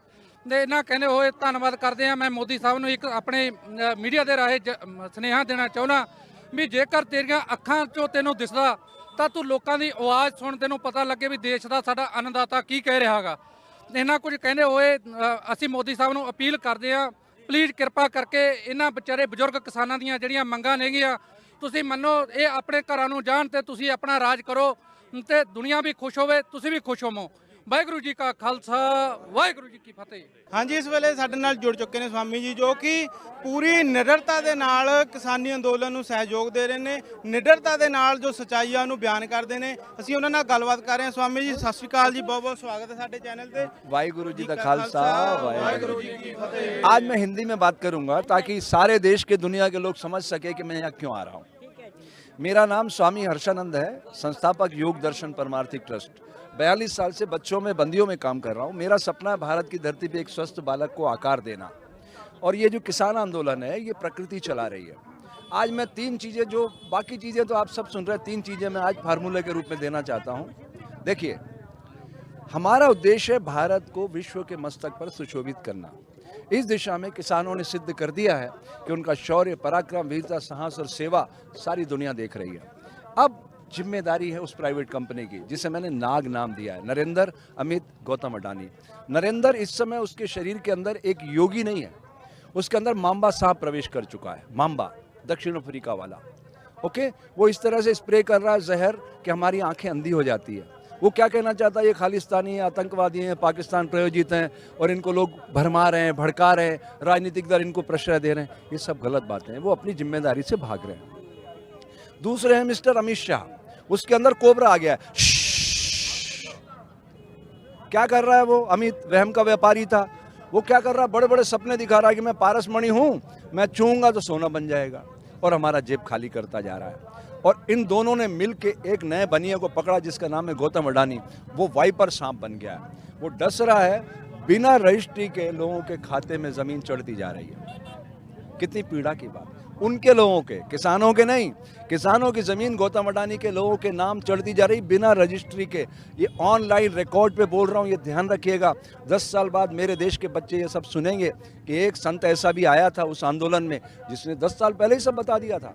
ध्यान से सुनिएगा, ये लड़ाई सिर्फ ईगो की है, सिर्फ ईगो की लड़ाई है। ये जो जत्थेदार बंदियां हैं क्या कह रही हैं, हम बिल खत्म कराएंगे, वो कह रहे हैं हम बिल वापस नहीं लेंगे। तो फिर समापन कैसे होगा इस झगड़े का? वो सूत्र आज मैं आपके माध्यम से देश को देना चाहता हूँ। मेरा सपना रहा भारत की धरती पे आने वाला हर नवजात शिशु सुप्त विवेकानंद को जगाए, बिल गेट्स बने, सुंदर पिचाई बने, दुनिया को खूबसूरत बनाए। उसके लिए सूत्र दे रहा हूँ। अभी तक मैंने किसी को नहीं दिया है। पहला सूत्र आपके मीडिया पे जा रहा है। पहला सूत्र, जितने स्पिरिचुअल लीडर हैं, हिंदू, मुस्लिम, सिख, ईसाई, जैन, इन सब के जो हेड हैं पूरे हिंदुस्तान के, वो मिले 5, और 5 कृषि वैज्ञानिक। ये 10 लोग डेलीगेशन लेके प्रधानमंत्री के पास जाएं और उनसे कहें कि नरेंद्र भाई आप क्या चाहते हैं? आप चाहते हैं ये देश एक सक्षम राष्ट्र के रूप में तब्दील हो? तो फिर हमें किसानों के साथ इस तरह से संघर्ष जारी नहीं रखना चाहिए। हम इस संघर्ष को ख़त्म करें। आपका ईगो आड़े आ रहा है ना कि आपने 303 आपको बहुमत दिया, तो इस देश की जनता ने है ना। किसने दिया है वोट? किसने दिया आपको? जनता ने दिया है ना। जनता की आवाज़ है ये, भारत की आत्मा की आवाज़ है किसान। ਤੁਸੀਂ ਵੇਖ ਰਹੇ ਸੀ ਲੋਕਾਂ ਦਾ ਜਜ਼ਬਾ, ਜੋਸ਼, ਜਨੂਨ ਅਤੇ ਵਿਚਾਰ। ਵੱਖ-ਵੱਖ ਜਗ੍ਹਾ ਤੋਂ ਲੋਕ ਆਏ ਨੇ, ਬਹੁਤ ਜੋਸ਼ ਨਾਲ ਸ਼ਮੂਲੀਅਤ ਕਰ ਰਹੇ ਨੇ। ਵੱਖ-ਵੱਖ ਵਰਗਾਂ ਦੇ ਲੋਕਾਂ ਦੇ ਵੀ ਤੁਸੀਂ ਵਿਚਾਰ ਸੁਣੇ ਨੇ। ਫਰੈਂਕਲਿਨ ਦਾ ਕਹਿਣਾ ਹੈ ਕਿ ਨਿਆਂ ਤਦ ਹੀ ਹੋ ਸਕਦਾ ਜਦੋਂ ਸਾਰੇ ਵਰਗ ਇਕੱਠੇ ਹੋ ਕੇ ਅਨਿਆਏ ਵਿਰੁੱਧ ਆਵਾਜ਼ ਉਠਾਉਣ। ਅਜਿਹਾ ਹੀ ਦ੍ਰਿਸ਼ ਦਿਖ ਰਿਹਾ ਹੈ ਸਾਨੂੰ ਦਿੱਲੀ ਦੀਆਂ ਸਰਹੱਦਾਂ 'ਤੇ, ਦਿੱਲੀ ਦੇ ਬੂਹਿਆਂ 'ਤੇ। ਜਿਵੇਂ ਇਹ ਜਦੋਂ ਅਸੀਂ ਪਿਛਲੀ ਵਾਰ ਸਰਦਾਰ ਮਨਜਿੰਦਰ ਸਿੰਘ ਸਿਰਸਾ ਜੀ ਨਾਲ ਗੱਲ ਕੀਤੀ ਸੀ ਤਾਂ ਉਹਨਾਂ ਨੇ ਵੀ ਕਿਹਾ ਸੀ ਕਿ ਇਹ ਜਿਹੜਾ ਅੰਦੋਲਨ ਹੈ ਇਹਨੂੰ ਅੰਦੋਲਨ ਨਾ ਕਿਹਾ ਜਾਵੇ, ਇਹ ਇੱਕ ਤਰ੍ਹਾਂ ਦਾ ਸ਼ਹਿਰ ਵਸ ਚੁੱਕਿਆ ਹੈ, ਸਰਾਂ ਪਿੰਡ ਗ੍ਰਾਮ ਵਸ ਚੁੱਕਿਆ। ਇਹਦੇ ਵਿੱਚ ਜਿਹੜਾ ਆਪਣਾ ਝਲਕ ਸਾਨੂੰ ਵੇਖਣ ਨੂੰ ਮਿਲ ਰਹੀ ਹੈ, ਸਹਿਜ, ਸੰਜੀਦਗੀ, ਸਹਿਯੋਗ, ਸਵੈ ਜਜ਼ਬਾ, ਸਵੈ ਵਿਸ਼ਵਾਸ, ਸੇਵਾ ਭਾਵਨਾ ਸਾਨੂੰ ਇਸ ਗ੍ਰਾਮ ਦੇ ਪਿੰਡ ਦੇ ਵਿੱਚੋਂ ਵੇਖਣ ਨੂੰ ਮਿਲ ਰਹੀ ਹੈ। ਭਾਵੇਂ ਕਿ ਜਦੋਂ ਪੁਰਾਣਾ ਆਪਾਂ ਇਤਿਹਾਸ ਵੇਖੀਏ, ਇੱਕ ਪਿੰਡ ਨੂੰ ਜਦੋਂ ਵਸਾਉਣਾ ਹੁੰਦਾ ਤਾਂ ਉਹਨੂੰ ਕਹਿੰਦੇ ਤੇ ਉੱਥੇ ਪਿੰਡ ਵਸਾਉਣ ਲਈ ਸਾਲਾਂ ਦੇ ਸਾਲ ਲੱਗ ਜਾਂਦੇ ਹੁੰਦੇ ਸੀ। ਉਹਦਾ ਇੱਕ ਜਿਹੜਾ ਇੱਕ ਮੁਖੀ ਵੱਲੋਂ ਪਿੰਡ ਵਸਾਇਆ ਜਾਂਦਾ ਸੀ, ਮੜੀ ਕੱਢਣਾ ਉਹਨੂੰ ਕਹਿੰਦੇ ਸੀ, ਉਹ ਸਾਲਾਂ ਦੇ ਸਾਲ ਅੱਗੇ ਜਾ ਕੇ ਵੱਧਦਾ ਸੀ ਪਿੰਡ। ਪਰ ਇਹ ਜਿਹੜਾ ਸਰਾਂ ਗਰਾਂ ਜਾਂ ਪਿੰਡ ਸ਼ਹਿਰ ਜਿਹੜਾ ਵਸਿਆ ਇੱਕ ਵੱਡੇ ਰੂਪ ਦੇ ਵਿੱਚ ਮੀਲਾਂ ਦੇ ਮੀਲ ਹੀ ਵਸਿਆ, ਵੱਖ-ਵੱਖ ਜਿਹੜੀਆਂ ਸਰਹੱਦਾਂ ਦਿੱਲੀ ਦੇ ਦਰਵਾਜ਼ੇ ਆ ਉਹਨਾਂ ਦੇ ਵਿੱਚ ਵੱਖ-ਵੱਖ ਇਹ ਕਸਬੇ ਸ਼ਹਿਰ ਸਰਾਂ ਜੋ ਵੀ ਆ ਵਸੇ ਨੇ। ਇਹਨਾਂ ਦੇ ਵਿੱਚ ਸਾਨੂੰ ਪੂਰੇ ਤੌਰ 'ਤੇ ਸਾਨੂੰ ਝਲਕਾਂ ਵੇਖਣ ਨੂੰ ਮਿਲ ਰਹੀਆਂ ਜਿਹੜੇ ਤੁਹਾਨੂੰ ਗੁਣ ਪਹਿਲਾਂ ਦੱਸੇ ਨੇ, ਕਿਉਂਕਿ ਜਿਹੜੇ ਪਿੰਡ ਹੁੰਦੇ ਨੇ ਉਹਦੇ ਵਿੱਚ ਲੋਕਾਂ ਦੇ ਵਿੱਚ ਛੋਟੀਆਂ-ਛੋਟੀਆਂ ਗੱਲਾਂ ਨੂੰ ਲੈ ਕੇ ਆਪਸ ਵਿੱਚ ਤਕਰਾਰ ਹੁੰਦੇ ਆ, ਆਪਸ ਵਿੱਚ ਉਹਨਾਂ ਦੇ ਵਿਚਾਰ ਨਹੀਂ ਮਿਲਦੇ ਉਹਨਾਂ ਦੇ। ਪਰ ਇਸ ਅੰਦੋਲਨ ਦੇ ਵਿੱਚ ਅਸੀਂ ਵੇਖ ਰਹੇ ਹਾਂ ਇਸ ਸ਼ਹਿਰ ਦੀ ਜਿਹੜੀ ਵਸੂਆਂ ਦੇ ਵਿੱਚ ਸਾਨੂੰ ਵੇਖਣ ਨੂੰ ਮਿਲ ਰਿਹਾ ਕਿ ਕਿਸ ਤਰ੍ਹਾਂ ਲੋਕ ਆਪਸ ਦੇ ਵਿੱਚ ਕੋਈ ਕਿਸੇ ਦੇ ਨਾਲ ਉੱਥੇ ਵੈਰ ਭਾਵਨਾ ਜਾਂ ਵਿਰੋਧ ਭਾਵਨਾ ਅਜਿਹਾ ਕਿਸੇ ਦੇ ਮਨ 'ਚ ਕੁਝ ਨਹੀਂ, ਇੱਕੋ ਹੀ ਮਕਸਦ ਨੂੰ ਲੈ ਕੇ ਆਪਣੀਆਂ ਮੰਗਾਂ ਨੂੰ ਲੈ ਕੇ ਉੱਥੇ ਬੈਠੇ ਨੇ। ਉਹਦੇ ਵਿੱਚ ਸੰਜੀਦਗੀ, ਸਹਿਯੋਗ, ਸਵੈ ਭਾਵਨਾ, ਜਜ਼ਬਾ, ਵਿਸ਼ਵਾਸ, ਸੇਵਾ ਦੇ ਗੁਣ ਸਾਨੂੰ ਤੁਹਾਨੂੰ ਪਿਛਲੇ ਸਮੇਂ ਦੌਰਾਨ ਵੀ ਅਸੀਂ ਕੁਝ ਵੀਡੀਓ ਕਲਿੱਪ ਸਾਂਝੇ ਕੀਤੇ ਸੀ, ਉਹਦੇ ਵਿੱਚ ਦ੍ਰਿਸ਼ ਜਿਹੜੇ ਸਾਨੂੰ ਸਾਫ਼ ਤੌਰ 'ਤੇ ਜ਼ਾਹਰ ਤੌਰ 'ਤੇ ਵੇਖਣ ਨੂੰ ਮਿਲ ਰਹੇ ਨੇ। ਜੇਕਰ ਤੁਸੀਂ ਅਸੀਂ ਚਾਹੁੰਦੇ ਹਾਂ ਆਪਣੇ ਸਰੋਤਿਆਂ ਨੂੰ, ਦਰਸ਼ਕਾਂ ਨੂੰ, ਜੇਕਰ ਤੁਸੀਂ ਆਪਣੀ ਰਾਏ ਦੇਣਾ ਚਾਹੁੰਦੇ ਹੋ ਕਿ ਜਿਹੜੇ ਇਹ ਖੇਤੀ ਕਾਨੂੰਨ ਨੇ ਇਹਨਾਂ ਦੇ ਪ੍ਰਤੀ ਜਿਹੜਾ ਕਿਸਾਨ ਜਥੇਬੰਦੀਆਂ ਵੱਲੋਂ ਫੈਸਲਾ ਲਿਆ ਗਿਆ ਉਹਦੇ ਵਿੱਚ ਤੁਸੀਂ ਕਿਵੇਂ ਵੇਖਦੇ ਹੋ? ਜਿਹੜੇ ਕੀ ਤੁਸੀਂ ਵੀ ਸ਼ਮੂਲੀਅਤ ਕਰੋਗੇ ਵਿਦੇਸ਼ਾਂ ਦੇ ਵਿੱਚ ਬੈਠ ਕੇ ਜਿਹੜੇ ਇਹ ਕਾਨੂੰਨ ਨੇ ਇਹਨਾਂ ਨੂੰ ਕਾਪੀਆਂ ਇਹਨਾਂ ਦੀਆਂ ਲੋਹੜੀ ਦੇ, ਕਿਉਂਕਿ ਵਿਦੇਸ਼ਾਂ ਦੇ ਵਿੱਚ ਵੀ ਅਸੀਂ ਆਪਣੇ ਸਾਰੇ ਹੀ ਜਿਹੜੇ ਸਾਡੇ ਤਿਉਹਾਰ ਨੇ ਉਹਨਾਂ ਨੂੰ ਅਸੀਂ ਬਹੁਤ ਹੀ ਸੰਜੀਦਗੀ ਦੇ ਨਾਲ ਮਨਾਉਂਦੇ ਹਾਂ। ਤੁਸੀਂ ਕੀ ਕਹਿਣਾ ਚਾਹੁੰਦੇ ਹੋ ਕਿ ਤੁਸੀਂ ਵੀ ਕਿਸਾਨ ਆਗੂਆਂ ਦਾ ਜਿਹੜਾ ਦਿਸ਼ਾ ਨਿਰਦੇਸ਼ ਉਹਨਾਂ ਵੱਲੋਂ ਜਾਰੀ ਕੀਤੇ ਗਏ ਨੇ ਕਿ ਤੁਸੀਂ ਵੀ ਉਹਨਾਂ ਦੇ ਵਿੱਚ ਸ਼ਮੂਲੀਅਤ ਕਰੋਗੇ? ਉਹ ਜਿਹੜੀਆਂ ਕਾਨੂੰਨ ਦੀਆਂ ਕਾਪੀਆਂ ਉਹਨਾਂ ਨੂੰ ਜਦੋਂ ਲੋਹੜੀ ਜਲਾਈ ਜਾਵੇਗੀ ਉਹਦੇ ਵਿੱਚ ਜਲਾਓਗੇ ਤਾਂ ਸਾਨੂੰ ਤੁਸੀਂ ਦੱਸ ਸਕਦੇ ਹੋ ਜਾਂ ਆਪਣੀ ਕੋਈ ਰਾਏ ਜਾਂ ਸਵਾਲ ਪੁੱਛ ਸਕਦੇ ਹੋ। ਇੱਦਾਂ ਹੀ ਐਵੇਂ ਤੁਹਾਨੂੰ ਅਸੀਂ ਹੋਰ ਇੱਕ ਵੀਡੀਓ ਦਿਖਾਉਣਾ ਚਾਹੁੰਦਾ ਕਿਉਂਕਿ ਮੈਂ ਨਿੱਜੀ ਤੌਰ 'ਤੇ ਚਾਹੂੰਗਾ ਤੁਸੀਂ ਉਹ ਵੀਡੀਓ ਦੇਖੋ। ਜ਼ਿੰਦਗੀ ਵਿੱਚ ਮਨੁੱਖ 3 ਤਰ੍ਹਾਂ ਸਿੱਖਦਾ ਹੈ: ਟਰੈਵਲਿੰਗ, ਲਰਨਿੰਗ ਐਂਡ ਰੀਡਿੰਗ। ਸੁਣਨਾ, ਕਿਸੇ ਦੇ ਵਿਚਾਰ ਸੁਣਨੇ, ਘੁੰਮਣਾ ਅਤੇ ਪੜ੍ਹਨਾ। ਕਿਤਾਬਾਂ ਦੇ ਸੰਬੰਧੀ ਕਿਹਾ ਜਾਂਦਾ ਹੈ ਕਿ ਤੁਸੀਂ ਇੱਕ ਕਿਤਾਬ ਜੇ ਪੜ੍ਹਦੇ ਹੋ ਤਾਂ ਤੁਸੀਂ ਮੀਲਾਂ ਦੀ ਦੂਰੀ ਤੈਅ ਕਰ ਜਾਂਦੇ ਹੋ। ਕਿਸੇ ਮਨੁੱਖ ਦੀ ਸਵੈ ਜੀਵਨੀ ਪੜ੍ਹਦੇ ਹੋ, ਕਿਸੇ ਦੀ ਜੀਵਨੀ ਪੜ੍ਹਦੇ ਹੋ ਤਾਂ ਤੁਸੀਂ ਉਸ ਮਨੁੱਖ ਨਾਲ ਗੱਲ ਕਰ ਰਹੇ ਹੁੰਦੇ ਹੋ। ਅਜਿਹਾ ਹੀ ਸਾਨੂੰ ਸਰਹੱਦਾਂ 'ਤੇ ਦਿੱਲੀ ਦੇ ਦਰਵਾਜ਼ਿਆਂ 'ਤੇ ਜਿਹੜਾ ਨੌਜਵਾਨ ਸਾਡੇ ਵੀਰ ਨੇ ਉਹਨਾਂ ਵੱਲੋਂ ਬਹੁਤ ਵੱਡਾ ਉਪਰਾਲਾ ਕੀਤਾ ਗਿਆ। 2 ਸਾਨੂੰ ਉੱਥੇ ਲਾਇਬ੍ਰੇਰੀਆਂ ਜਿਹੜੀਆਂ ਪ੍ਰਫੁੱਲਤ ਨੇ ਵਿਸ਼ਵ ਪੱਧਰ 'ਤੇ ਸਾਰੇ ਵੇਖ ਵੀ ਚੁੱਕੇ ਨੇ, ਪਰ ਅਸੀਂ ਨਿੱਜੀ ਤੌਰ 'ਤੇ ਉੱਥੇ ਗਏ। ਇੱਕ ਜੰਗੀ ਕਿਤਾਬਕਾਰ ਅਤੇ ਇੱਕ ਸਾਂਝੀ ਸੱਥ, ਉੱਥੇ ਦੀਆਂ ਜਿਹੜੀਆਂ ਝਲਕਾਂ ਤੁਹਾਨੂੰ ਵਿਖਾਵਾਂਗੇ ਕਿਵੇਂ ਗਿਆਨ ਦੇ ਰਾਹੀਂ ਜਿਹੜੀਆਂ ਕਿਤਾਬਾਂ ਨੇ ਆਪਣਾ ਇਤਿਹਾਸਕ ਨੇ ਜਿਹੜੀਆਂ ਆਪਣੇ ਇਤਿਹਾਸ ਨਾਲ ਜੋੜ ਰਹੀਆਂ ਨੇ। ਗਿਆਨ ਦਾ ਜਿਹੜਾ ਵਿਸ਼ਾਲ ਭੰਡਾਰ, ਅਥਾਹ ਭੰਡਾਰ ਸਾਨੂੰ ਕਿਤਾਬਾਂ ਦੇ ਵਿੱਚੋਂ, ਬੁੱਕਸ ਦੇ ਵਿੱਚੋਂ ਜਿਹੜਾ ਸਾਨੂੰ ਪ੍ਰਾਪਤ ਹੁੰਦਾ, ਉਹ ਕਿਵੇਂ ਉਸ ਅੰਦੋਲਨ ਦੇ ਵਿੱਚ ਇੱਕ ਹਿੱਸਾ ਬਣ ਚੁੱਕੀਆਂ ਨੇ ਕਿਤਾਬਾਂ। ਕਿਵੇਂ ਲੋਕ ਉਤਸ਼ਾਹਿਤ ਹੋ ਕੇ ਇਹਨਾਂ ਕਿਤਾਬਾਂ ਨੂੰ, ਜਿਵੇਂ ਇਹ ਵੀ ਕਿਹਾ ਜਾਂਦਾ ਕਿ ਲੋਕ ਆ ਜਿਹੜੇ ਪੰਜਾਬੀ ਆਪਣੇ ਸਾਹਿਤ ਨਾਲ ਘੱਟ ਜੁੜੇ ਆ, ਘੱਟ ਪੜ੍ਹਦੇ ਨੇ, ਪਰ ਅਜੇ ਉੱਥੇ ਨਹੀਂ ਵੇਖਣ ਨੂੰ ਮਿਲ ਰਿਹਾ। ਜਿਹੜੀਆਂ ਲਾਇਬ੍ਰੇਰੀਆਂ ਉਹਨਾਂ ਦੇ ਵਿੱਚ ਸ਼ਮੂਲੀਅਤ ਲੋਕ ਲਗਾਤਾਰ ਕਰ ਰਹੇ ਨੇ, ਕਿਤਾਬਾਂ ਪੜ੍ਹ ਰਹੇ ਨੇ। ਅਤੇ ਇੱਕ ਅਸੀਂ ਤੁਹਾਨੂੰ ਸਾਂਝੀ ਸੱਥ ਵਿਖਾਵਾਂਗੇ ਜਿੱਥੇ ਬੈਠ ਕੇ ਤੁਸੀਂ ਆਪਣੇ ਜਿਹੜੇ ਸਾਡੀਆਂ ਪਿੰਡਾਂ ਦੀਆਂ ਸੱਥਾਂ ਹੁੰਦੀਆਂ ਉਹ ਇਹੋ ਜਿਹਾ ਮਾਹੌਲ ਉੱਥੇ ਬਣਾਇਆ ਹੋਇਆ, ਬੈਠ ਕੇ ਉੱਥੇ ਤੁਸੀਂ ਸ਼ਾਮ ਨੂੰ ਇੱਕ ਉੱਥੇ ਸੱਥ ਵੀ ਲੱਗਦੀ ਹੈ, ਆਪਣੇ ਆਪਣੇ ਵਿਚਾਰ ਸਾਂਝੇ ਕਰਦੇ ਨੇ, ਸਾਰੇ ਬੈਠ ਕੇ ਕਿਤਾਬਾਂ ਵੀ ਪੜ੍ਹਦੇ ਨੇ। ਆਓ ਤੁਹਾਨੂੰ ਵਿਖਾਉਂਦੇ ਹਾਂ ਜੰਗੀ ਕਿਤਾਬਕਾਰ ਅਤੇ ਸਾਂਝੀ ਸੱਥ ਦੀਆਂ ਕੋਈ ਝਲਕਾਂ। ਵੀ ਇਹੀ ਆ ਵੀ ਆਪਾਂ ਉੱਥੇ ਜਿੰਨਾ ਵੀ ਹੋ ਸਕਦਾ ਸਹਿਜ ਮਤੇ ਦੇ ਲਈ, ਕਹਿੰਦਾ ਭਾਵ ਕਿ 18ਵੇਂ ਨਾਲ ਚੱਲਣ ਦੇ ਲਈ ਆਪਾਂ ਇੱਕ ਲਾਇਬ੍ਰੇਰੀ ਓਪਨ ਕਰੀਏ ਤਾਂ ਜੋ ਸਾਡੇ ਨੌਜਵਾਨ ਆ ਇਹ ਸੰਘਰਸ਼ ਪ੍ਰਤੀ ਜਾਗਰੂਕ ਹੋਣ, ਆਪਣੀ ਹਿਸਟਰੀ ਪ੍ਰਤੀ ਜਾਗਰੂਕ ਹੋਣ, ਆਪਣੀ ਗੁਲਾਮੀ ਪ੍ਰਤੀ ਜਾਗਰੂਕ ਹੋਣ। ਕਿਉਂਕਿ ਸਾਡੇ ਕੋਲੇ ਸੋਸ਼ਲ ਮੀਡੀਆ ਹੋਰ ਆ, ਸਾਨੂੰ ਗੁਲਾਮੀ ਦਾ ਅਹਿਸਾਸ ਨਹੀਂ ਹੁੰਦਾ। ਜਿੰਨਾ ਟਾਈਮ ਅਸੀਂ ਇਤਿਹਾਸ ਨਹੀਂ ਪੜ੍ਹਦੇ, ਆਪਣਾ ਪਿਛੋਕੜ ਨਹੀਂ ਜਾਣਦੇ, ਉਹਨਾਂ ਟਾਈਮ ਅਸੀਂ ਅਗਲਾ ਸਟੈਪ ਨਹੀਂ ਪੜ੍ਹ ਸਕਦੇ। ਤਾਂ ਜੋ ਅਸੀਂ ਉਹ ਸਭ ਨੂੰ ਜਾਣੂ ਕਰਾਉਣ ਦੇ ਲਈ ਅਸੀਂ ਇੱਥੇ ਆ ਲਾਇਬ੍ਰੇਰੀ ਦਾ ਸਾਰੇ ਵੀਰਾਂ ਨਾਲ ਰਲ ਕੇ ਉਪਰਾਲਾ ਕੀਤਾ ਜੀ। ਕਿਰਨਪ੍ਰੀਤ ਸਿੰਘ ਜੀ, ਤੁਹਾਡੇ ਕੋਲੋਂ ਜਾਣਨਾ ਚਾਹੂੰਗੇ ਕਿ ਕਿੰਨਾ ਕੁ ਡਾਟਾ ਤੁਹਾਡੇ ਕੋਲ, ਕਿੰਨੇ ਕੁ ਕਿਤਾਬ ਪੜ੍ਹ ਚੁੱਕੇ ਨੇ ਨੌਜਵਾਨ ਜਾਂ ਜੋ ਇਸ ਸੰਘਰਸ਼ ਵਿੱਚ ਸ਼ਾਮਲ ਹੁੰਦੇ ਨੇ?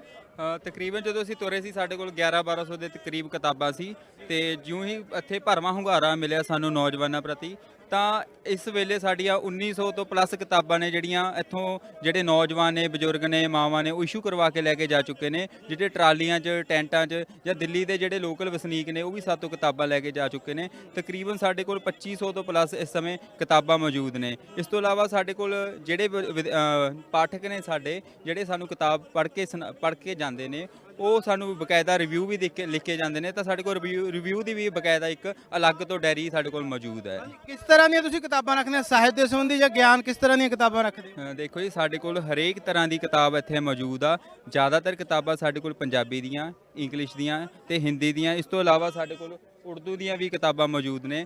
ਇਸ ਤੋਂ ਇਲਾਵਾ ਜਿਹੜੀਆਂ ਹਾਂਜੀ ਅਨੁਵਾਦਿਤ ਵੀ ਉਰਦੂ ਦੇ ਵਿੱਚ ਵੀ ਨੇ, ਕਿਉਂਕਿ ਇੱਥੇ ਮਲੇਰਕੋਟਲਾ ਭਾਈਚਾਰਾ ਤੇ ਮੁਸਲਿਮ ਵਰਗ ਦੇ ਜਿਹੜੇ ਨੌਜਵਾਨ ਨੇ ਉਹ ਵੀ ਸਾਤੋਂ ਉਰਦੂ ਦੀਆਂ ਕਿਤਾਬਾਂ ਮੰਗ ਕਰ ਰਹੇ ਸੀ। ਇਸ ਕਰਕੇ ਅਸੀਂ ਹੁਣ ਪੰਜਾਬ ਤੋਂ ਉਰਦੂ ਦੀਆਂ ਕਿਤਾਬਾਂ ਵੀ ਮੰਗਾਈਆਂ। ਜ਼ਿਆਦਾਤਰ ਜਿਹੜੀ ਨੌਜਵਾਨਾਂ ਵਿੱਚ ਮੰਗ ਹੈ, ਕਰਤਾਰ ਸਿੰਘ ਸਰਾਭਾ ਤੂਫਾਨਾਂ ਦਾ ਸ਼ਾਹ ਸਵਾਰ ਕਿਤਾਬ ਹੈ, ਜਸਵੰਤ ਸਿੰਘ ਖਾਲੜਾ, ਤੇ ਜਿਹੜੇ ਬਜ਼ੁਰਗ ਨੇ ਉਹ ਨਨਕਾਣਾ ਸਾਹਿਬ ਦਾ ਸਾਕਾ, ਜਾਂ ਜਿਹੜਾ ਸਾਡਾ ਪੁਰਾਤਨ ਇਤਿਹਾਸ ਆ ਉਹਨਾਂ ਵਿੱਚ ਕ੍ਰਾਂਤੀਕਾਰੀ ਯੋਧੇ ਹੋਏ ਨੇ, ਉਹਨਾਂ ਨਾਲ ਸੰਬੰਧਿਤ ਕਿਤਾਬਾਂ ਦੀ ਮੰਗ ਜ਼ਿਆਦਾ ਕਰ ਰਹੇ ਨੇ।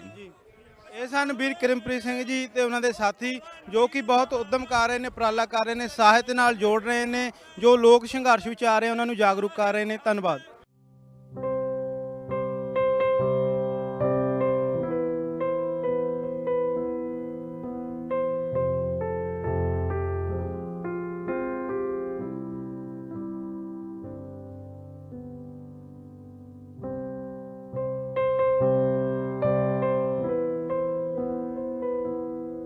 ਹਾਂਜੀ, ਅਸੀਂ ਇਸ ਵੇਲੇ ਹਾਂ ਸਾਂਝੀ ਸੱਥ ਦੇ ਵਿੱਚ। ਜਿਵੇਂ ਕਿ ਤੁਸੀਂ ਪਹਿਲਾਂ ਦ੍ਰਿਸ਼ ਦੇਖ ਹੀ ਚੁੱਕੇ ਆ ਕਿ ਕਿਵੇਂ ਇੱਥੇ ਮਾਹੌਲ ਹੈ। ਗਿਆਨ ਦਾ ਸਾਗਰ ਕਿਹਾ ਜਾ ਸਕਦਾ ਇਸ ਸੱਥ ਨੂੰ। ਵਿਚਾਰ ਸਾਂਝੇ ਕੀਤੇ ਜਾਂਦੇ ਨੇ, ਗਿਆਨ ਕਿਤਾਬਾਂ ਰਾਹੀਂ ਪ੍ਰਾਪਤ ਕੀਤਾ ਜਾਂਦਾ ਹੈ। ਸਾਡੇ ਨਾਲ ਮੌਜੂਦ ਨੇ ਸੁਖਵਿੰਦਰ ਸਿੰਘ ਜੀ, ਜੋ ਕਿ ਇਸ ਸੱਥ ਦੇ ਵਿੱਚ ਮੁੱਖ ਭੂਮਿਕਾ ਸੇਵਾ ਦੇ ਤੌਰ ਤੇ ਕਰ ਰਹੇ ਨੇ। ਅਸੀਂ ਉਹਨਾਂ ਨਾਲ ਗੱਲਬਾਤ ਕਰਾਂਗੇ। ਸੁਖਵਿੰਦਰ ਸਿੰਘ, ਪਹਿਲਾਂ ਪੰਜਾਬ ਯੂਨੀਵਰਸਿਟੀ ਵਿੱਚ ਇਹਨਾਂ ਨੇ ਇੱਕ ਸੱਥ ਨਾਮ ਦੀ ਆਰਗੇਨਾਈਜੇਸ਼ਨ ਸ਼ੁਰੂ ਕੀਤੀ ਸੀ, ਜੋ ਕਿ ਨਾਨ ਪੋਲੀਟੀਕਲ ਸੀ, ਜਿਹਦੇ ਵਿੱਚ ਇਹ ਹੋਰ ਜਿਹੜੇ ਮੁੱਦੇ ਸੀ ਉਹਨਾਂ 'ਚ ਆਪਣੀ ਭੂਮਿਕਾ ਬਹੁਤ ਬਿਹਤਰ ਨਿਭਾਉਂਦੇ ਰਹੇ ਨੇ। ਸਮਾਜਿਕ ਮੁੱਦਿਆਂ ਤੇ ਆਪਣੀ ਪਕੜ ਇਹਨਾਂ ਦੀ ਬਹੁਤ ਹੈ, ਸਾਥ ਦਿੰਦੇ ਰਹੇ ਨੇ ਲੋਕਾਂ ਦਾ। ਅਸੀਂ ਗੱਲਬਾਤ ਕਰਾਂਗੇ ਉਹਨਾਂ ਨਾਲ। ਸੁਖਵਿੰਦਰ ਸਿੰਘ ਜੀ, ਸਤਿ ਸ਼੍ਰੀ ਅਕਾਲ ਜੀ। ਸਤਿ ਸ਼੍ਰੀ ਅਕਾਲ ਜੀ। ਕਿੰਨਾ ਕੁ ਸਮਾਂ ਹੋ ਗਿਆ ਤੁਹਾਨੂੰ ਇਹ ਸਾਂਝੀ ਸੱਥ ਦੇ ਵਿੱਚ ਸੇਵਾ ਨਿਭਾਉਂਦੇ ਆ? ਨਹੀਂ, ਇਹ ਮੈਂ ਤੁਹਾਨੂੰ ਸਾਫ਼ ਕਰਨਾ ਚਾਹੁੰਦਾ, ਸਾਂਝੀ ਸੱਥ 'ਚ ਸੇਵਾ ਮਤਲਬ ਇੱਥੇ ਵੈਸੇ ਅਸੀਂ ਆਉਨੇ ਆ, ਸਾਡੇ ਨਾਲ ਮਿੱਤਰ ਬੈਠੇ ਆ। ਇਹਨਾਂ ਮਿੱਤਰਾਂ ਨੇ ਇੱਥੇ ਜਦੋਂ ਮਤਲਬ ਐਜੀਟੇਸ਼ਨ ਆਈ ਆ, ਤਾਂ ਉਹ ਤੋਂ ਬਾਅਦ ਇੱਥੇ ਕਿਉਂਕਿ ਲੰਮੀ ਐਜੀਟੇਸ਼ਨ ਚੱਲਣੀ ਸੀ, ਤਾਂ ਇਹ ਇੱਕ ਪ੍ਰੋਗਰਾਮ ਲਿਖਿਆ ਕਿ ਅਸੀਂ ਇੱਥੇ ਵਿਚਾਰਾਂ ਕਰਨ ਲਈ ਇੱਕ ਪਿੜ ਬਣੀਏ। ਤਾਂ ਉਸ ਪਿੜ ਦਾ ਨਾਂ ਜਿਵੇਂ ਇਹਨਾਂ ਨੇ ਸਾਂਝੀ ਸੱਥ ਨੌਜਵਾਨਾਂ ਨੇ ਸਾਰਿਆਂ ਨੇ ਰੱਖਿਆ, ਪਰ ਜਿਹੜੀ ਸਾਡੀ ਸੱਥ ਆ ਉਹ ਵਿਦਿਆਰਥੀ ਜਥੇਬੰਦੀ ਆ, ਵੀ ਇਹ ਕਿਸੇ ਸਾਡੀ ਧਿਰ ਦੀ ਇਕੱਲਿਆਂ ਦੀ ਨਹੀਂ ਆ ਸਾਂਝੀ ਸੱਥ। ਤਾਂ ਮੈਂ ਸਾਫ਼ ਕਰਨਾ ਚਾਹੁੰਦਾ, ਇਹ ਸਾਰਿਆਂ ਦਾ ਇੱਕ ਸਮੂਹਕ ਰੂਪ ਦੇ ਵਿੱਚ, ਇਸੇ ਕਰਕੇ ਸਾਂਝੀ ਸੱਥ ਹੋ ਗਈ। ਸਾਡੀ ਇੱਥੇ ਜਿਹੜੀ ਵਿਦਿਆਰਥੀ ਜਥੇਬੰਦੀ ਆ ਉਹਦਾ ਨਾਮ ਸੱਥ ਆ, ਇਕੱਲੀ ਦਾ ਹੈ ਨਾ। ਤਾਂ ਮਤਲਬ ਇਹ ਇੱਕ ਮਤਲਬ ਮੈਂ ਤੁਹਾਨੂੰ ਕਲੀਅਰ ਕਰਦਾ ਹਾਂ, ਕੋਈ ਵੀ ਸ਼ਮੂਲੀਅਤ ਇੱਥੇ ਵਿਚਾਰਾਂ ਹੁੰਦੀਆਂ ਨੇ, ਕਿਤੇ ਵਿਚਾਰਾਂ ਆ ਕੇ ਨੌਜਵਾਨ ਜਾਂ ਬਜ਼ੁਰਗ ਕੋਈ ਵੀ ਆ ਕੇ ਸ਼ਾਮ ਨੂੰ ਵਿਚਾਰਾਂ ਹੁੰਦੀਆਂ ਤੇ ਆਪਣੀ ਵਿਚਾਰ ਰੱਖਦੇ ਆ, ਤਾਂ ਕਿ ਇੱਕ ਕੁਝ ਆਪਾਂ ਇੱਥੋਂ ਚੰਗਾ ਉਸਾਰ ਸਕੀਏ ਐਜੂਕੇਸ਼ਨ 'ਚ। ਸਾਡੇ ਨਾਲ ਤੁਸੀਂ ਆਪਣਾ ਨਿੱਜੀ ਤਜਰਬਾ ਸਾਂਝਾ ਕਰ ਸਕਦੇ ਹੋ। ਸਾਂਝੀ ਸੱਥ ਦਾ ਦੇਖੋ, ਇੱਥੇ ਤੁਸੀਂ ਦੇਖ ਰਹੇ ਹੋ ਕਿ ਜਿੱਦਾਂ ਪੋਸਟਰਸ ਕੋਈ ਪੇਂਟਿੰਗ ਕਰਦਾ ਆ ਜਾਂ ਆਰਟ, ਜਿਹਦੇ ਕੋਲ ਜਿਹੋ ਜਿਹੀ ਆਰਟ ਆ ਉਹਨੂੰ ਯੂਜ਼ ਕਰਕੇ ਤੇ ਇੱਕ ਮੈਸੇਜ ਕਨਵੇ ਕਰ ਰਹੇ ਆ। ਖਾਸ ਕਰਕੇ ਨੌਜਵਾਨ ਜਿਹੜੇ ਆ, ਉਹ ਤਸਵੀਰਾਂ ਤੁਸੀਂ ਲੱਗੀਆਂ ਦੇਖ ਸਕਦੇ ਹੋ ਜਾਂ ਸਲੋਗਨਸ ਲਿਖੇ ਆ। ਤਾਂ ਉਸੇ ਤਰ੍ਹਾਂ ਇੱਥੇ ਸ਼ਾਮ ਨੂੰ ਰੋਜ਼ ਬੜੀ ਕਿਸੇ ਨਾ ਕਿਸੇ ਇੱਕ ਮਸਲੇ ਦੇ ਉੱਤੇ ਕੋਈ ਮਸਲਾ ਡਿਸਾਈਡ ਕਰ ਲਿਆ ਜਾਂਦਾ, ਤੇ ਉਸ ਮਸਲੇ ਦੇ ਉੱਤੇ ਬੈਠ ਕੇ ਵਿਚਾਰ ਕੀਤੀ ਜਾਂਦੀ ਆ ਕਿ ਉਸ ਮਸਲੇ ਤੇ ਬੰਦਿਆਂ ਦੀ ਕੀ ਰਾਏ ਆ, ਤੇ ਉਸ ਮਸਲੇ ਦਾ ਹੱਲ ਜਾਂ ਉਹ ਕਿਵੇਂ ਉਹ ਮਸਲੇ ਨੂੰ ਨਜਿੱਠਿਆ ਜਾ ਸਕਦਾ ਜਾਂ ਉਹਦਾ ਕੀ ਹੱਲ ਹੋ ਸਕਦਾ। ਤਾਂ ਉਹਦੇ ਨਾਲ ਕੀ ਆ ਕਿ ਜਿਹੜਾ ਨੌਜਵਾਨ ਇੱਥੇ ਆਇਆ ਉਹ ਇੱਕ ਢੰਗ ਨਾਲ ਪੋਲੀਟੀਕਲੀ ਐਜੂਕੇਟ ਵੀ ਹੋ ਰਿਹਾ, ਆਪਣੇ ਇਸ਼ੂਜ਼ ਬਾਰੇ ਐਜੂਕੇਟ ਵੀ ਹੋ ਰਿਹਾ। ਤਾਂ ਇੱਕ ਸੱਥ ਦੀ, ਸਾਂਝੀ ਸੱਥ ਦੀ ਇੱਕ ਵੱਡੀ ਪ੍ਰਾਪਤੀ ਆ। ਸਾਡੇ ਨਾਲ ਵੀਰ ਹੋਰ ਜੁੜੇ ਨੇ, ਉਹਨਾਂ ਤੋਂ ਵੀ ਪੁੱਛਣਾ ਚਾਹਾਂਗੇ, ਆਪਣੇ ਵਿਚਾਰ ਦੇਣਾ ਚਾਹਣਗੇ। ਤੁਸੀਂ ਸਾਂਝੀ ਸੱਥ ਦੇ ਸੰਬੰਧ ਵਿੱਚ ਕੁਝ ਸਾਨੂੰ ਦੱਸੋ ਜੀ। ਸਾਂਝੀ ਸੱਥ ਵੈਸੇ ਨਾ, ਇਹਦੇ ਵਿੱਚ 4 ਪਾਰਟ ਨੇ ਤੇ ਇੱਥੇ ਬੁੱਕਸ ਰੱਖੀਆਂ ਗਈਆਂ ਨੇ, ਇੰਗਲਿਸ਼, ਹਿੰਦੀ, ਪੰਜਾਬੀ। ਕੋਈ ਵੀ ਅੰਦੋਲਨਕਾਰੀ ਵੀਰ ਆ ਕੇ ਬੁੱਕਸ ਪੜ੍ਹ ਸਕਦਾ ਹੈ, ਤੇ ਜੋ ਇੰਟਰਸਟਡ ਸਾਨੂੰ ਲੱਗਦਾ ਹੈ ਵੀਰ, ਉੱਥੇ ਅਸੀਂ ਉਹਨੂੰ ਫ੍ਰੀ ਦੇ ਵਿੱਚ ਹੀ ਬੁੱਕ ਡੋਨੇਟ ਕਰ ਦਿੰਦੇ ਆ। ਤੇ ਦੂਜਾ ਪਾਰਟ ਇੱਥੇ ਹੈ ਸਲਮ ਏਰੀਏ ਦੇ ਬੱਚਿਆਂ ਦੀ ਕਲਾਸ ਲੱਗਦੀ ਹੈ ਸਵੇਰ ਟਾਈਮ 2 ਤੋਂ 11 ਤੋਂ 2 ਵਜੇ ਤੱਕ। ਤੇ ਤੀਜਾ ਪਾਰਟ ਤੁਸੀਂ ਆ ਦੇਖ ਲਿਆ, ਜੋ ਨੌਜਵਾਨ ਆਪਣੇ ਬਣਾਈ ਜਾਂਦੇ, ਪੇਂਟਿੰਗ ਕਰੀ ਜਾਂਦੇ ਆ ਜਾਂ ਸਲੋਗਨ ਲਿਖੀ ਜਾਂਦੇ ਆ। ਤੇ ਬਾਕੀ ਬਾਈ ਜੀ ਹੁਣੀ ਦੱਸਿਆ ਕਿ ਸ਼ਾਮੀ 6 ਵਜੇ ਤੋਂ ਲੈ ਕੇ 8 ਵਜੇ ਹਰ ਰੋਜ਼ ਹੀ ਤੇ ਇੱਕ ਵਿਸ਼ੇ ਟੌਪਿਕ ਤੇ ਗੱਲ ਕਰਦੇ ਹੁੰਦੇ ਆ, ਤਾਂ ਜੋ ਅਸੀਂ ਇਸ ਅੰਦੋਲਨ ਨੂੰ ਅੱਜ ਲੋਕਤੰਤਰ ਵਿੱਚ ਆਪਣਿਆਂ ਵਿਚਾਰਾਂ ਨਾਲ ਜਿੱਤ ਸਕਦੇ ਹਾਂ। ਸਾਡਾ ਪਹਿਲੇ ਦਿਨ ਤੋਂ ਹੀ ਇੱਕੋ ਮਕਸਦ ਸੀ ਕਿ ਜੁੜਾਂਗੇ। ਤੁਸੀਂ ਵੇਖਿਆ ਕਿਵੇਂ ਨੌਜਵਾਨ ਆਪਣੇ ਤੌਰ ਤੇ ਕਿਵੇਂ ਹੀ ਲੋਕਾਂ ਨੂੰ ਜਿਹੜਾ ਕਿਤਾਬਾਂ ਨੇ ਉਹਨਾਂ ਨਾਲ ਜੋੜ ਰਹੇ ਨੇ, ਗਿਆਨ ਦਾ ਜਿਹੜਾ ਅਥਾਹ ਸਾਗਰ ਆ ਉਹਦੇ ਵਿੱਚ ਸਮਾਉਣ ਲਈ ਲੋਕਾਂ ਨੂੰ ਪ੍ਰੇਰਿਤ ਕਰ ਰਹੇ ਨੇ। ਆਓ ਵਿਚਾਰ ਕਰਦੇ ਹਾਂ ਅਸੀਂ ਜਿਹੜੇ ਸਾਡੇ ਕੁਝ ਵਿਸ਼ੇ ਰਹਿ ਗਏ ਨੇ, ਜਿਹਦੇ ਵਿੱਚ ਪ੍ਰਮੁੱਖ ਵਿਸ਼ੇ ਆ ਖੇਤੀ ਨਵੇਂ ਜਿਹੜੇ ਕਾਨੂੰਨ ਆ ਉਹਦੇ ਪਰ ਸੁਪਰੀਮ ਕੋਰਟ ਆਫ ਇੰਡੀਆ ਨੇ ਉਹਦੇ ਜਿਹੜੇ ਅਮਲ ਆ ਉਹਨਾਂ 'ਤੇ ਰੋਕ ਲਗਾ ਦਿੱਤੀ ਗਈ ਹੈ। ਤੁਹਾਨੂੰ ਦੱਸਦੇ ਹਾਂ ਕਿ ਜਿਹੜਾ ਸੁਪਰੀਮ ਕੋਰਟ ਆਫ ਇੰਡੀਆ ਉਹਨੇ ਕੀ ਟਿੱਪਣੀਆਂ ਦਿੱਤੀਆਂ ਨੇ ਇਹਦੇ ਬਾਰੇ। ਪਹਿਲਾਂ ਤਾਂ ਜਿਹੜੀ ਸਭ ਤੋਂ ਵੱਡੀ ਉਹਨਾਂ ਨੇ ਟਿੱਪਣੀ ਦਿੱਤੀ ਹੈ, ਤਿੰਨੇ ਜਿਹੜੇ ਇਹ ਕਾਨੂੰਨ ਆ ਉਹਨਾਂ ਦਾ ਰੋਕ ਲਾਉਣ ਕਰਕੇ ਉਹਨਾਂ ਦਾ ਕਹਿਣਾ ਕਿ ਜਿਹੜਾ ਕਿਸਾਨਾਂ ਦਾ ਉਹਨਾਂ ਦਾ ਮਕਸਦ ਪੂਰਾ ਹੋ ਗਿਆ, ਹੁਣ ਉਹ ਘਰ ਜਾ ਸਕਦੇ ਨੇ। ਨਾਲ ਉਹਨਾਂ ਨੇ ਇਹ ਵੀ ਕਿਹਾ ਹੈ ਕਿ ਰਾਮਲੀਲਾ ਜਿਹੜਾ ਮੈਦਾਨ ਹੈ ਉਹਦੇ ਪਰ ਤੁਸੀਂ ਆਪਣਾ ਪ੍ਰਦਰਸ਼ਨ ਕਰਨ ਲਈ ਤੁਸੀਂ ਪੁਲਿਸ ਕੋਲੋਂ ਇਜਾਜ਼ਤ ਮੰਗ ਸਕਦੇ ਹੋ। ਇਹ ਤੋਂ ਇਲਾਵਾ ਜਿਹੜੀਆਂ ਹੋਰ ਉਹਨਾਂ ਨੇ ਟਿੱਪਣੀਆਂ ਕੀਤੀਆਂ ਸੁਪਰੀਮ ਕੋਰਟ ਆਫ ਇੰਡੀਆ ਨੇ, ਸ਼ਾਂਤੀਪੂਰਵਕ ਤਰੀਕੇ ਨਾਲ ਚੱਲ ਰਹੇ ਅੰਦੋਲਨ ਦਾ ਅਸੀਂ ਗਲਾ ਨਹੀਂ ਘੁੱਟ ਸਕਦੇ, ਮਸਲੇ ਦੇ ਹੱਲ ਲਈ ਕਾਨੂੰਨਾਂ ਨੂੰ ਮੁਲਤਵੀ ਕਰਨ ਦੀ ਵੀ ਤਾਕਤ ਹੈ ਜਿਹੜੀ ਉਹਨਾਂ ਨੇ ਆਪਣੀ ਵਿਖਾਈ ਹੈ। ਅਸੀਂ ਦੇਸ਼ ਦੇ ਨਾਗਰਿਕਾਂ ਦੀ ਜਾਨ ਮਾਲ ਦੀ ਰੱਖਿਆ ਲਈ ਫਿਕਰਮੰਦ ਹਾਂ। ਸਿਆਸਤ ਅਤੇ ਨਿਆਂਪਾਲਿਕਾ ਦੇ ਵਿੱਚ ਬਹੁਤ ਵੱਡਾ ਅੰਤਰ ਹੁੰਦਾ, ਇਹ ਸਮਝਣਾ ਚਾਹੀਦਾ ਹੈ। ਜੋ ਸੱਚਮੁੱਚ ਖੇਤੀ ਕਾਨੂੰਨਾਂ ਦਾ ਹੱਲ ਚਾਹੁੰਦੇ ਹਨ ਉਹਨਾਂ ਨੂੰ ਕਮੇਟੀ ਅੱਗੇ ਪੇਸ਼ ਹੋਣਾ ਚਾਹੀਦਾ ਹੈ। ਸਭ ਤੋਂ ਜਿਹੜੀ ਅਹਿਮ ਗੱਲ ਹੈ ਸਾਰੇ ਪਾਸੇ ਜਿਹਦੀ ਚਰਚਾ ਹੋ ਰਹੀ ਆ ਉਹ ਇਹ ਹੈ ਕਿ ਜਿਹੜੀ committee supreme court of India ਵੱਲੋਂ ਬਣਾਈ ਗਈ ਹੈ ਉਹਦੇ ਵਿੱਚ ਜਿਹੜੇ 4 ਮੈਂਬਰ ਲਏ ਗਏ ਨੇ। ਮੈਂ ਉਹਨਾਂ ਦਾ ਤੁਹਾਨੂੰ ਰੂਬਰੂ ਉਹਨਾਂ ਦਾ ਨਾਮ ਦੱਸਦਾ। ਉਹਨਾਂ ਦੇ ਵਿੱਚ 2 ਜਿਹੜੇ ਕਿਸਾਨ ਨੇਤਾ ਲਏ ਗਏ ਨੇ ਅਤੇ 2 ਜਿਹੜੇ ਉਹ ਅਰਥ ਸ਼ਾਸਤਰੀ ਲਏ ਗਏ ਨੇ। ਕਿਸਾਨ ਨੇਤਾ ਨੇ ਜਿਹੜੇ ਉਹਨਾਂ ਦਾ ਨਾਮ ਹੈ ਭੁਪਿੰਦਰ ਸਿੰਘ ਮਾਨ ਅਤੇ ਅਨਿਲ ਘਣਵੱਤ। ਜਿਹੜੇ ਭੁਪਿੰਦਰ ਸਿੰਘ ਮਾਨ ਹੈ ਇਹ ਭਾਰਤੀ ਕਿਸਾਨ ਯੂਨੀਅਨ ਰਾਸ਼ਟਰੀ ਪੱਧਰ ਦੇ ਪ੍ਰਧਾਨ ਹੈ, ਅਤੇ ਜਿਹੜੇ ਅਨਿਲ ਘਣਵੱਤ ਆ ਇਹ ਮਹਾਰਾਸ਼ਟਰ ਦੇ ਵਿੱਚ ਸਿਹਤਕਾਰੀ ਸੰਗਠਨ ਦੇ ਪ੍ਰਧਾਨ ਰਹੇ ਨੇ। ਐਵੇਂ ਜਿਹੜੇ 2 ਅਰਥ ਸ਼ਾਸਤਰੀ ਆ ਉਹ ਨੇ ਡਾਕਟਰ ਪ੍ਰਮੋਦ ਜੋਸ਼ੀ ਅਤੇ ਡਾਕਟਰ ਅਸ਼ੋਕ ਗੁਲਾਟੀ।